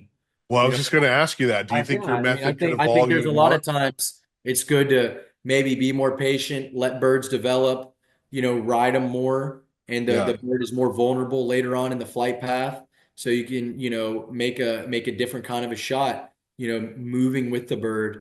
And I'm working on that. It's a great time of the year right now in the off season, trying to add those things to my game, and I think everybody should always be trying to do that. Figure out what you're good at, get better at it, and figure out what you aren't comfortable doing and learn how to do that well enough to where you can trust yourself to do it in a tournament. And some people aren't willing to go through the growing pains. I'll use an example. Like, let's say you're left eye dominant, but you are right-handed as a person. You've been shooting for 6 or 7 years right-handed, and you've hit that plateau where you can't go above that ceiling. Certain people aren't willing to switch because they know they're going to regress, and they're not willing to regress to get that progress in the long term to have a higher ceiling. They're Right. scared to go below that floor that they're comfortable with because their friend might judge them, or they're embarrassed to shoot lower scores than they could comfortable this way. Go through the growing pains and then trust yourself to be able to do it in a Right. tournament and when it matters. And I think that's so important. And you Well, know, discomfort leads to growth, right? Like you said yeah, earlier. absolutely. Being uncomfortable, David DeLue mentioned something about an analogy of like there's a small door that you got to crawl through. It's going to be uncomfortable when you get out the other I side of it. love David DeLue. Right. He's Yeah. awesome. He's a great friend, a phenomenal shooter, a great family man. First of all, he's got an amazing wife and awesome kids. Uh, really smart guy. Had a lot of respect for what he's done in his professional career as a doctor. And as far as shooting, he's someone that I think is a great example who's rose the ranks and gotten really good in a really short period of time. But it's Yeah. because of his approach, and he's Yeah. somebody that I would be definitely an advocate for other people who want to be good in a short period of time to take an approach similar to what he's done, which is analyze, become a student of the game, always trying to take that next level to dive deep and figure out what he needs to do to get better, surrounding himself around good people and then pushing himself and setting goals, coming out and announcing what he wants to accomplish and never looking back. I love David. He's a great guy. He's a great shooter. He's obviously figured it out and he's on his way to accomplishing a lot of good stuff. I told him at nationals, I was like, you can't play the underdog card anymore. Sometimes, he's a great shot, but Yeah. maybe Or the fly old under the guy card either, radar. I'm right? like, you can't do that Mike anymore. and He's Dave, accomplished Mike so and many Dave great proved things. that the old guys can still do it too. I So love it, and I'm so happy for him, and especially like I said, he's a great example for somebody who's only been shooting for maybe I think 7 years or so. It's really a pretty short period of yeah, time. 6 years. He's only Yeah, been that shooting six good, yeah, years. that Yeah. good, that fast is man, you got to tip your hat. But it's because he's done the right things. I know people who have been shooting for 20 years and they haven't been able to have that growth. It's because they're not willing to pull the curtain back and dive deep the way that David has. No, you're 100% right. That's really what it takes. And One, for one those other thing, folks, really quick, not to yeah, interrupt, I thought about something he said. I listened to a please. podcast he did a couple months ago, and he brought up a really good point about nationals. And he was talking about how out of all the good shooters that are there from across the country and the world, there's a very small percentage of shooters that even shoot in the 90th percentile or higher at the national championship. And Mhm. to be honest, the birds are, for the most part, there's a lot of challenging shots out there, but it's not crazy, over the top, ridiculous, insane, you know like we may see at some other places, but the scores are lower on average sometimes than they would be at tournaments that have tougher targets. And, he was like wanting to dive in deep enough to say, well, why is that? You know what I mean? And the reason is it's a smart outlook on his perspective. It's back to what I started with saying. People are shooting the occasion rather than Right, shooting the game. You must shoot the right. game, the occasion. They're letting that scenario take them outside of what allows them to perform at a high level with the stakes. And that was smart of him to analyze that. And you just got to take the birds for what they are. Right. If it's a 15-yard trap bird and a 32-yard incomer, that's what it is, regardless if it's at nationals or not. The bird's going to fly the same every time. It gets made in the factory, it gets put in a box, that bird gets loaded into the sleeve of the carousel, and it's going to launch the same whether it's practice or for the last bird with the World Championship on the line, or you're shooting a fundraiser event. The birds are going to fly the same. They don't care how you feel or how you're doing in that moment. So you just got to take them for what they are and not make things what they're not. You know what I mean? Yeah. Can we go back a little bit to your style a little bit? We Yeah. touched a little bit on your how you see the target, how you see the barrel. We touched a little bit on your mount. One thing that's pretty unique to you too is you have a pretty unique pre-shot routine, which I think has evolved over the years. Maybe it was a little bit different before. I think you've mentioned before, and please tell me if I'm putting words in your mouth, that you've shortened the routine, if you will. But you tend to do the exact same thing every time, which is something that's a hallmark of, good competitors, champions, et cetera. They do the same thing every time over and over and over very well. Watch Vincent Hancock, people like that. So, can you walk us through how you develop that? Why it's important for you to do it? Touching your hat, touching your glasses, checking your gun. and then going and then marking the sky. You tend to mark the sky with your fingers for your Mhm. break points. Yes, Can sir. I think I understand it, but can you tell the rest of the audience how that developed and what you're doing? Well, like I said earlier, it's different for everyone. There's some Yep, people that yep. have very quick pre-shots where they just put the shells in the gun and shoot. That works great. For me, it's a little more elaborate. It's about figuring out how you can be 100% sharp when you're shooting those birds, when the bird is live in the air. How Okay. can you have your mental focus at 100%, not 110%, not 101%, also not 99 or 95 or 90%. This is something my mental coach has helped me a lot with, and it's something I continue to work on all the time. I got this from him. It's like you want to be 100% on every shot. And when you shoot long tournaments, time after time, you're shooting 4 days, 3 days, multiple events a day. Sometimes it's easy to kind of let off the gas a little bit and lose that intensity. But for me, the way I work, the way my brain is wired with everything in life, I'm very deliberate and I Mhm. like to be, very calculated and keep my brain aligned and prepared for what's about to come. So I'm visualizing the targets. I know where they fly. That's why I point my finger like this. All right. And then I get the gun up to my break point. I'm Hold establishing. on, Joe, not to interrupt, but okay, so you're pointing. What are you doing when you're just marking the line, or what are you I feeding am. yourself I'm with? following the line of the bird where I'm about to shoot it, and Okay, then I'm get as if the gun was just an extension, or right. my hand was just an extension of the gun, basically.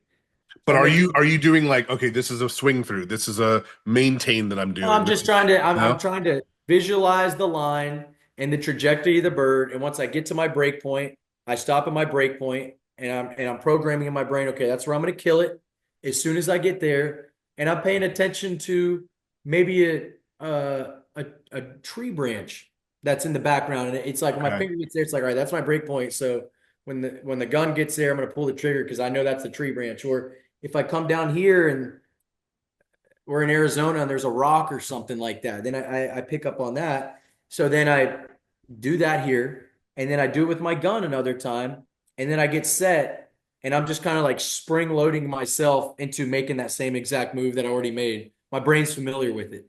Okay. That's what works for me. I might not be Yeah. doing that in 10 years. Right, right, right. I might, you know what I mean? It's about finding ways to keep your brain sharp at exactly 100%. Because if you lose the intensity and you let off the gas a little bit, that could be one or two birds you get a little lazy on, Hmm. and it's a difference in losing the tournament.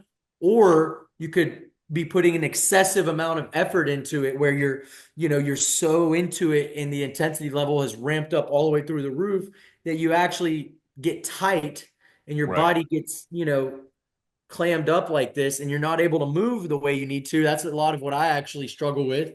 And I end up putting 110% effort into shots where I need to be putting in 100% and just be sharp. But the one thing that really works well for me is before I'd exhaust myself. It's like the strain was too much. And I believe in bandwidth and there's only so much in the tank. And I would go out there and literally, I'm not kidding, Henning, when I say this, I would have like full laser lock, focus, tunnel vision intensity for the whole duration of the round from when I stepped foot onto the course to when I drove off the last station. We're out there for 2.5, 3 hours, 3.5 hours sometimes. It's like that's too long, at least for me. Maybe some other people, if their brain can work like that, I think most can't. I know I can't.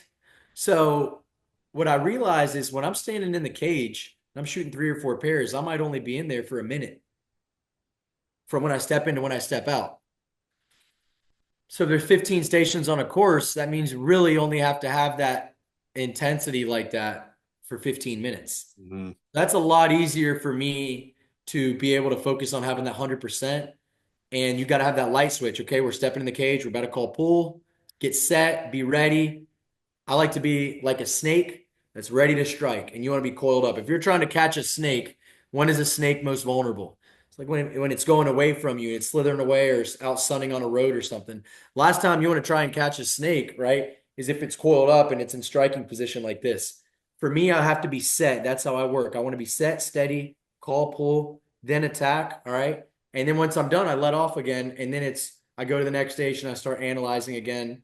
I have three phases to my game: the approach phase, the execution phase, and the reinforcement phase. The approach is when I'm making my plan, I'm calculating what I'm about to do. I read the birds, I analyze them, I get my setup, break point, hold point. The execution phase is when I step in the cage and I call pull and the bird is live, it's launched, it's in the air. Okay. That's just letting autopilot take over, trusting the instincts, trusting the eyes. And then the reinforcement is as soon as that station is over, you have to have a quick reflection. How did that go? Did it go well? Okay, yeah, I did this well. I did that well. Let's keep doing more of that. Move on to the next station. Or if it didn't go well, you analyze, hey, why did I miss that? Why did it not go well? Then I give myself closure. Okay, I leave it there and I'm okay with the outcome. I move on to the next station. I reset. This is really good stuff, man. This is really good information Thanks, because Henning. I feel like a lot of people can relate, but also learn from, your standard that you're kind of creating for yourself and how you do it. And I'm sure Yeah. there's other pros at your level that have similar approaches, but just say it differently. You're articulating this stuff really well, so I do appreciate that. Yes, sir. Of course. Um, I want to kind of go back. I did a debrief with Anthony about his nationals. I had him kind of walk me through how I should think about my own, even though I'm an amateur, low level. I'm not even call myself master, even though I'm technically in it, but lower level Oh, shooter. man, quit being so hard on yourself. You've done a handful of good things up to a certain point Sure, to sure. get to where Thank you, you thank are. you. Yeah, this is my self-sabotage that you were talking about earlier that I tend to do, but it's a self-deprecating that doesn't make you a champion, I guess. But let me ask you this though. So you were on the podium, you're third place for the main. What did you tell yourself after that? After you got off the course, you're now in your hotel room. What was your thing for yourself? You won it before. Um, I'm assuming you were disappointed that because you wanted to win and you weren't that far off from Yes. winning. I don't need to bring up, No, no, sensitive you're, things, you're but top. It's a yeah, great question. So, you know, yes, of course. We'll start with the fact I wanted to win. I knew I could have won. I shot well enough to win. Didn't execute on a couple stations, and that was enough to take me out of the top score. First of all, I'm really happy for Mike. I'm glad he won, but I am disappointed in my performance on a couple of stations. And I have won nationals before, so I know I can win it again, and I want to win it again. I don't want to have won once and then say, "Oh, I checked that box. I won the national championship," and leave it at that. I want to win it a second time, and a third time, and a fourth time, and a fifth time, and that should be all champions' mindset. You look at somebody like Tom Brady. After he won his Super Bowl, his first one, you didn't see him let off the gas. He wanted to go win a second, and he did, and a third, and he did. He won seven, and that's a true champion's mindset. So, um, naturally, the way I work is, I'm thinking about the birds I missed. I'm thinking about the bad reads I had, how I didn't execute properly, and I'm disappointed. I'm frustrated. I'm wanting to analyze, those things and just start working on them, and so I can improve upon those things and better myself. But you can't allow that emotion of disappointment to overshadow all the great things that you did do and all the great things that you or myself or anyone else has done to get to where they are. And, making the podium at the national championship, yes, I wanted to win. Yes, I'm disappointed I didn't win first. Yes, I believe in the saying, if you're not first, you're last, all those things. But I cannot allow that disappointment or the shortcoming or being close. Sometimes being close hurts even more, by the way. But just because I didn't win, I can't allow that disappointment to overshadow the fact that I did a lot of things great. And I hmm think something I'm working on and something that I really encourage a lot of people to try and do is to be very optimistic about your shooting. You have to be positive. And something my mental coach, Daryl Baker, has helped me with is he talks about imprints. So you have negative imprints and positive imprints. If you have something that seems negative, offset it with a positive. You always either offset or do more. And I've really been trying to work hard on focusing on the fact that I made a lot of great shots. I did a lot of great things. I managed my emotions well. I rallied on some courses. I hung in there. And even when I was missing on the green course, after a couple of tough stations on the last day, I shot exceptionally well on the last two stations. And that's what actually allowed me to get on the podium. and have a nice finish for a bronze. And that's nothing to sneeze at. You get a podium finish at the national championship. It's pretty darn good shooting. So I'm proud of myself in that aspect. But it's back to the saying that I said earlier. Certain people get so focused on their future and getting their life together that they forget that they've accomplished and achieved a lot of their childhood dreams. And I have won a national championship. Now I've been on the podium, and that's pretty good. It's not as good as I want to be, but I know that if I've done that up to this point at 22 years old, why will I not be able to continue to repeat it and do even better when I'm 23, 24, 25, 26? And hopefully for the remainder of my lifetime. So the self-reflection needs to be for everybody. You struggled on certain things, you did other things well. All right. And the mentality should never be, hey, you shoot a 99 out of 100 on the course. All everybody wants to talk about is the one bird you missed. Which one did you miss? Oh, I missed that one. I did this, I did that. And it's easy to let your mind go to that, but you got to focus. You have to be optimistic. You have to be positive because that's growing that self-image and that self-esteem and that trust that you have in yourself. And it's building that confidence and you're, putting yourself up on a podium in your mind that you deserve to be on. And that when you find yourself in that situation again, you're good enough to keep breaking those birds. So that's kind of the mindset is I did a lot of great things well. Let's keep building on that. You talk about self-esteem, which I think is a super important thing in this game, and there's different ways to look at that too, right? Some folks have self-esteem that's through the charts and almost annoying, right? Some people get irritated by it. You have a It's all very internal. balanced All internal when I would say for self-esteem. It's you. not you coming out, standing on the top of the hill and pumping your fist saying, I'm the best, everybody else stinks. It's not that. It's when you look in the mirror and you are looking at yourself internally, no one else is seeing this. You're telling yourself, I know I can do this. I know I can accomplish whatever's in front of me, and I'm going to do everything I can to execute at the highest level. And if I do that, I know I have the ability to achieve whatever I want to in life. And that's why Right. you see so many people that are high performance people, they become successful in multiple different things.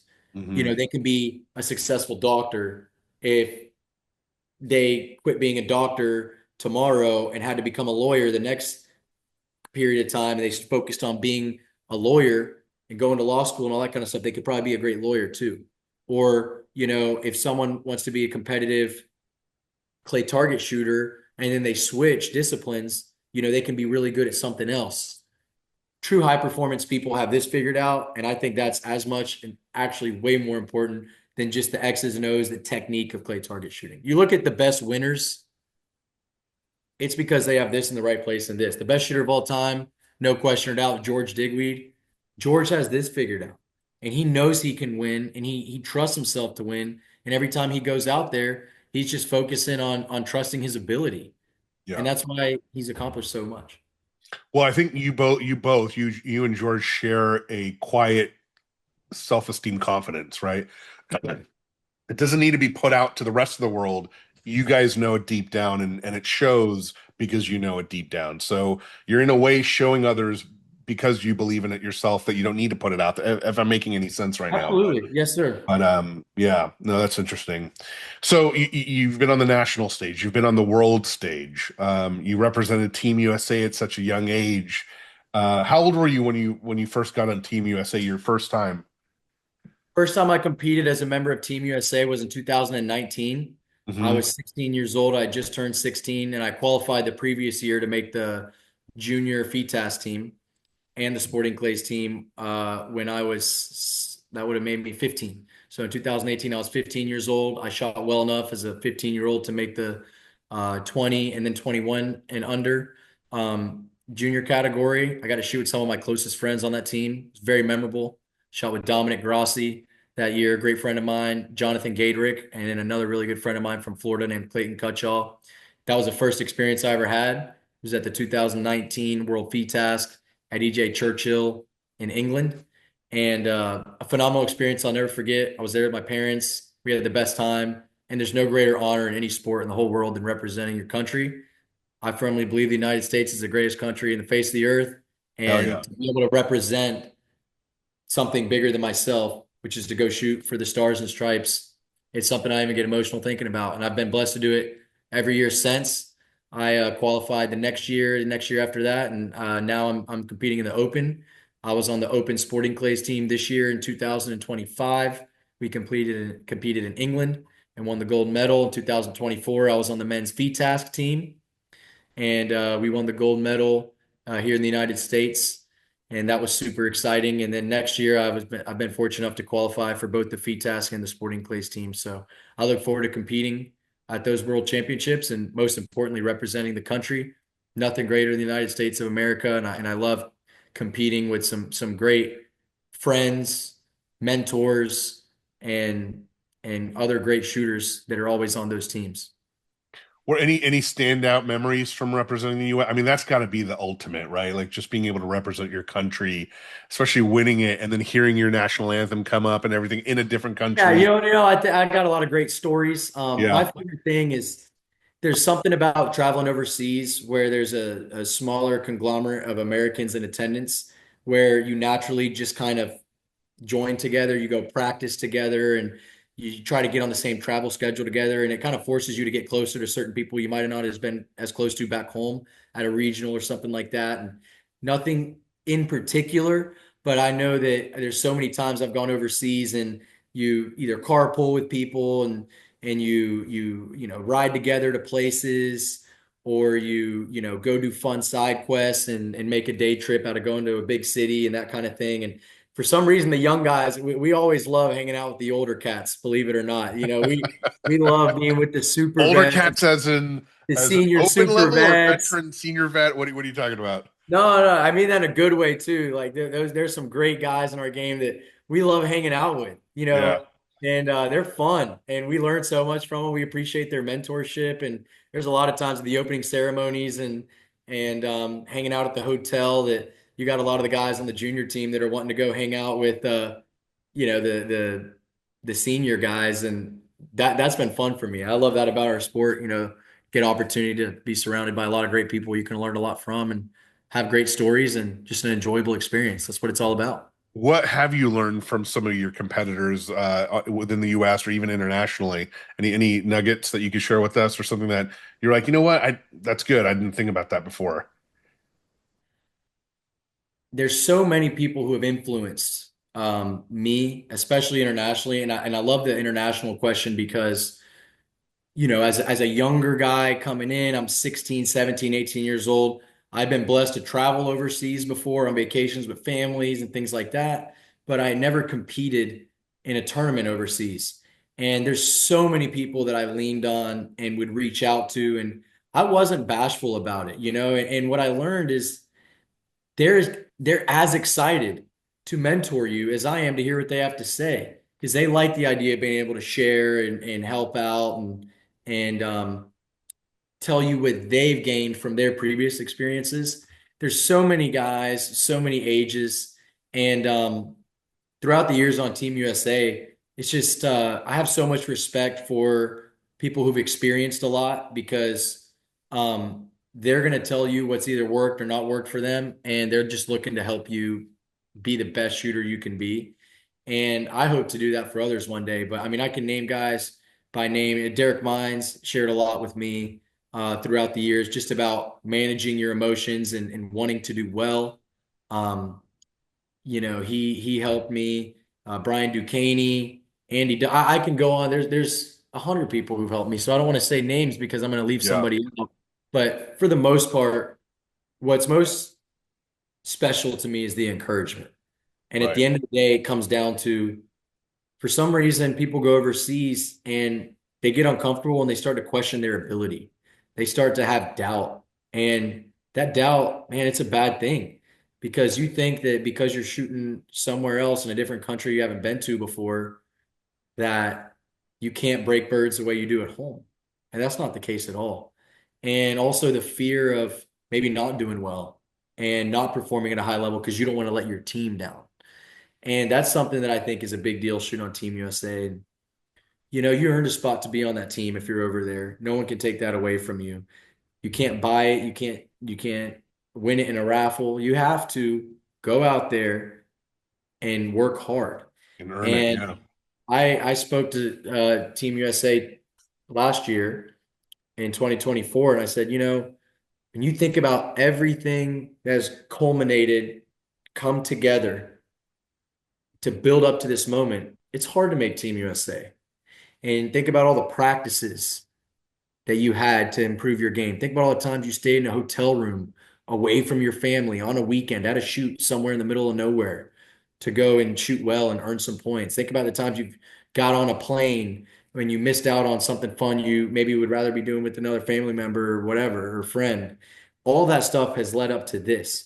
So now instead of being nervous of messing it up or letting other people down or being the one that gets a finger pointed at you, hey, you were the lowest score on the team, so technically it's your fault we lost. Rise to the occasion and be grateful and be thankful and be blessed that you found a sport that you're so excited about that when you step out there in the cage on station one, you're nervous and you have butterflies. People always ask me, oh, how do you manage pressure? How do you manage those emotions and how do you deal with the nerves? And the first thing I always tell people is be grateful that you have those nerves. Be grateful because that's just desire and that's your eagerness to do well.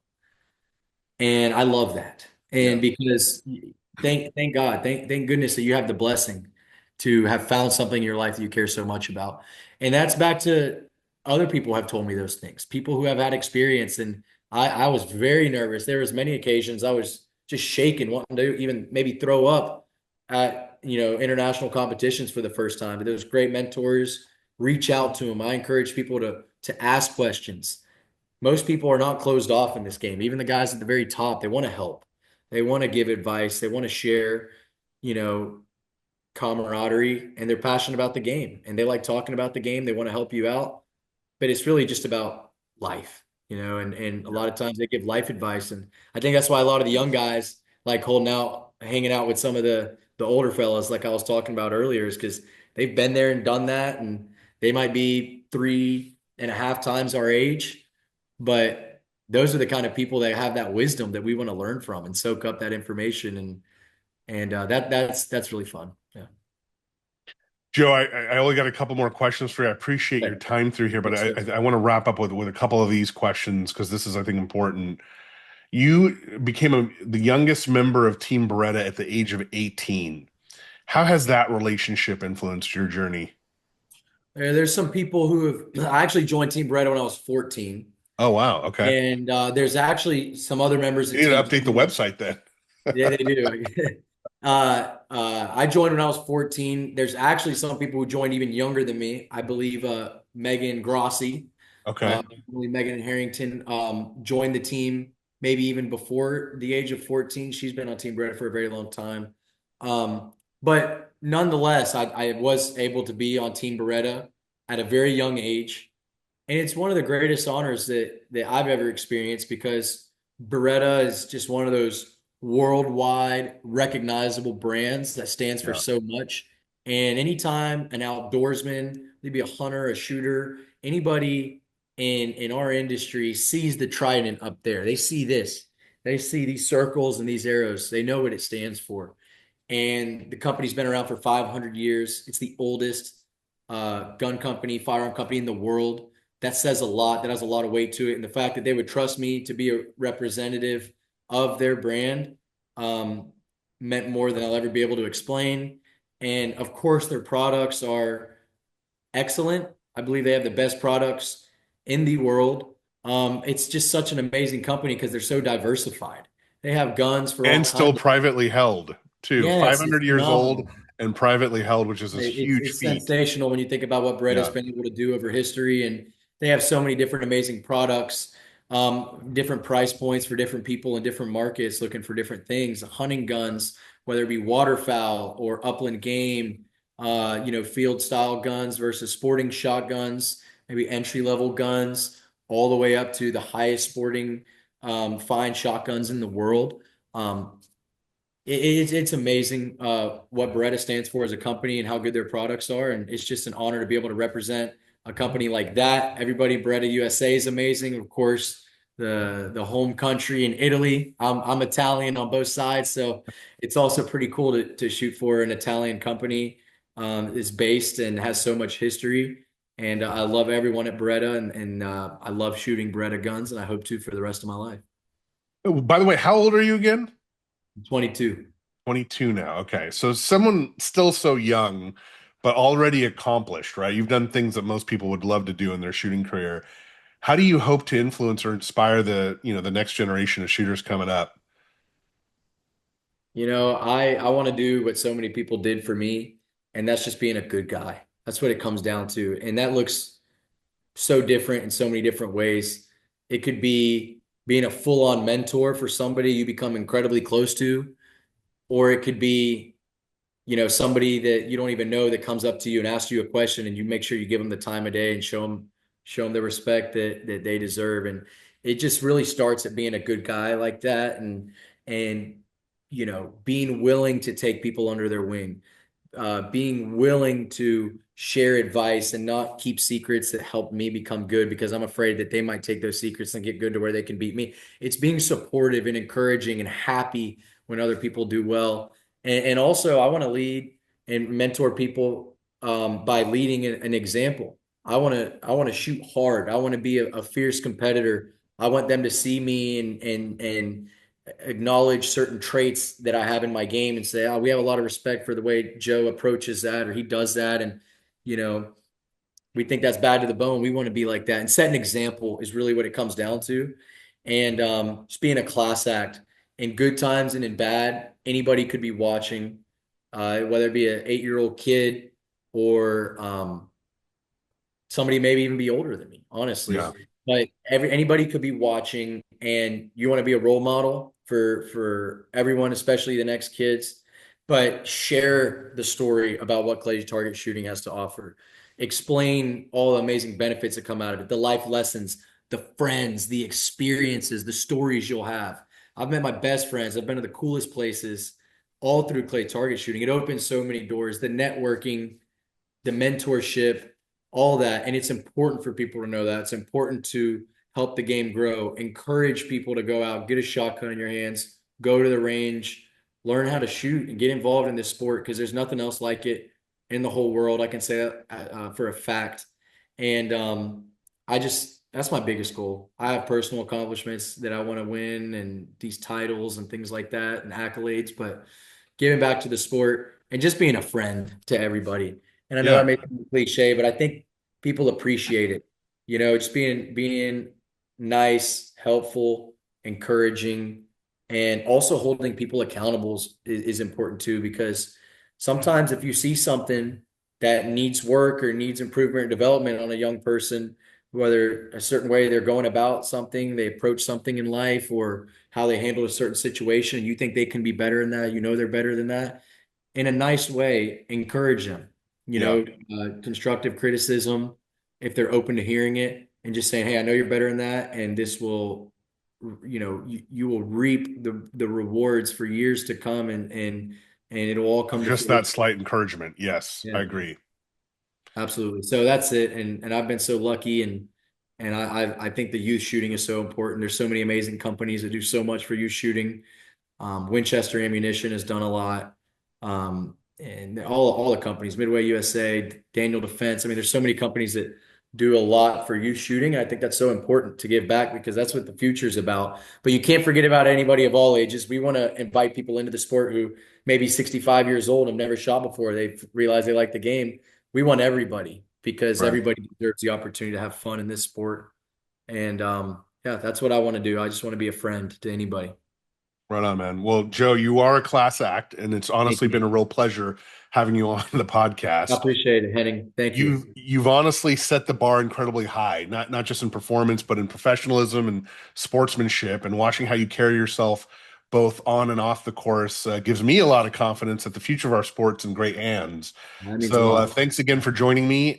Best of luck to you on your journey with Team Beretta, Texas A&M, and beyond. I Thank you, really sir. appreciate you. You go, Maggies. I appreciate it. All right, man. Hey, Have a good thanks a one, lot, and I'd man. love to have you back on sometime in the I'd love future. to come back. Shoot them straight. Good luck with everything. All right, man. Take care. Bye. Thank you for joining us on another episode of the California Clays podcast. If you enjoyed this episode, don't forget to like, subscribe, and share. And if you're listening on Spotify or Apple, please leave a review. I sincerely appreciate it. I'm Henning Matthew, and I'll see you next time on the California Clays podcast.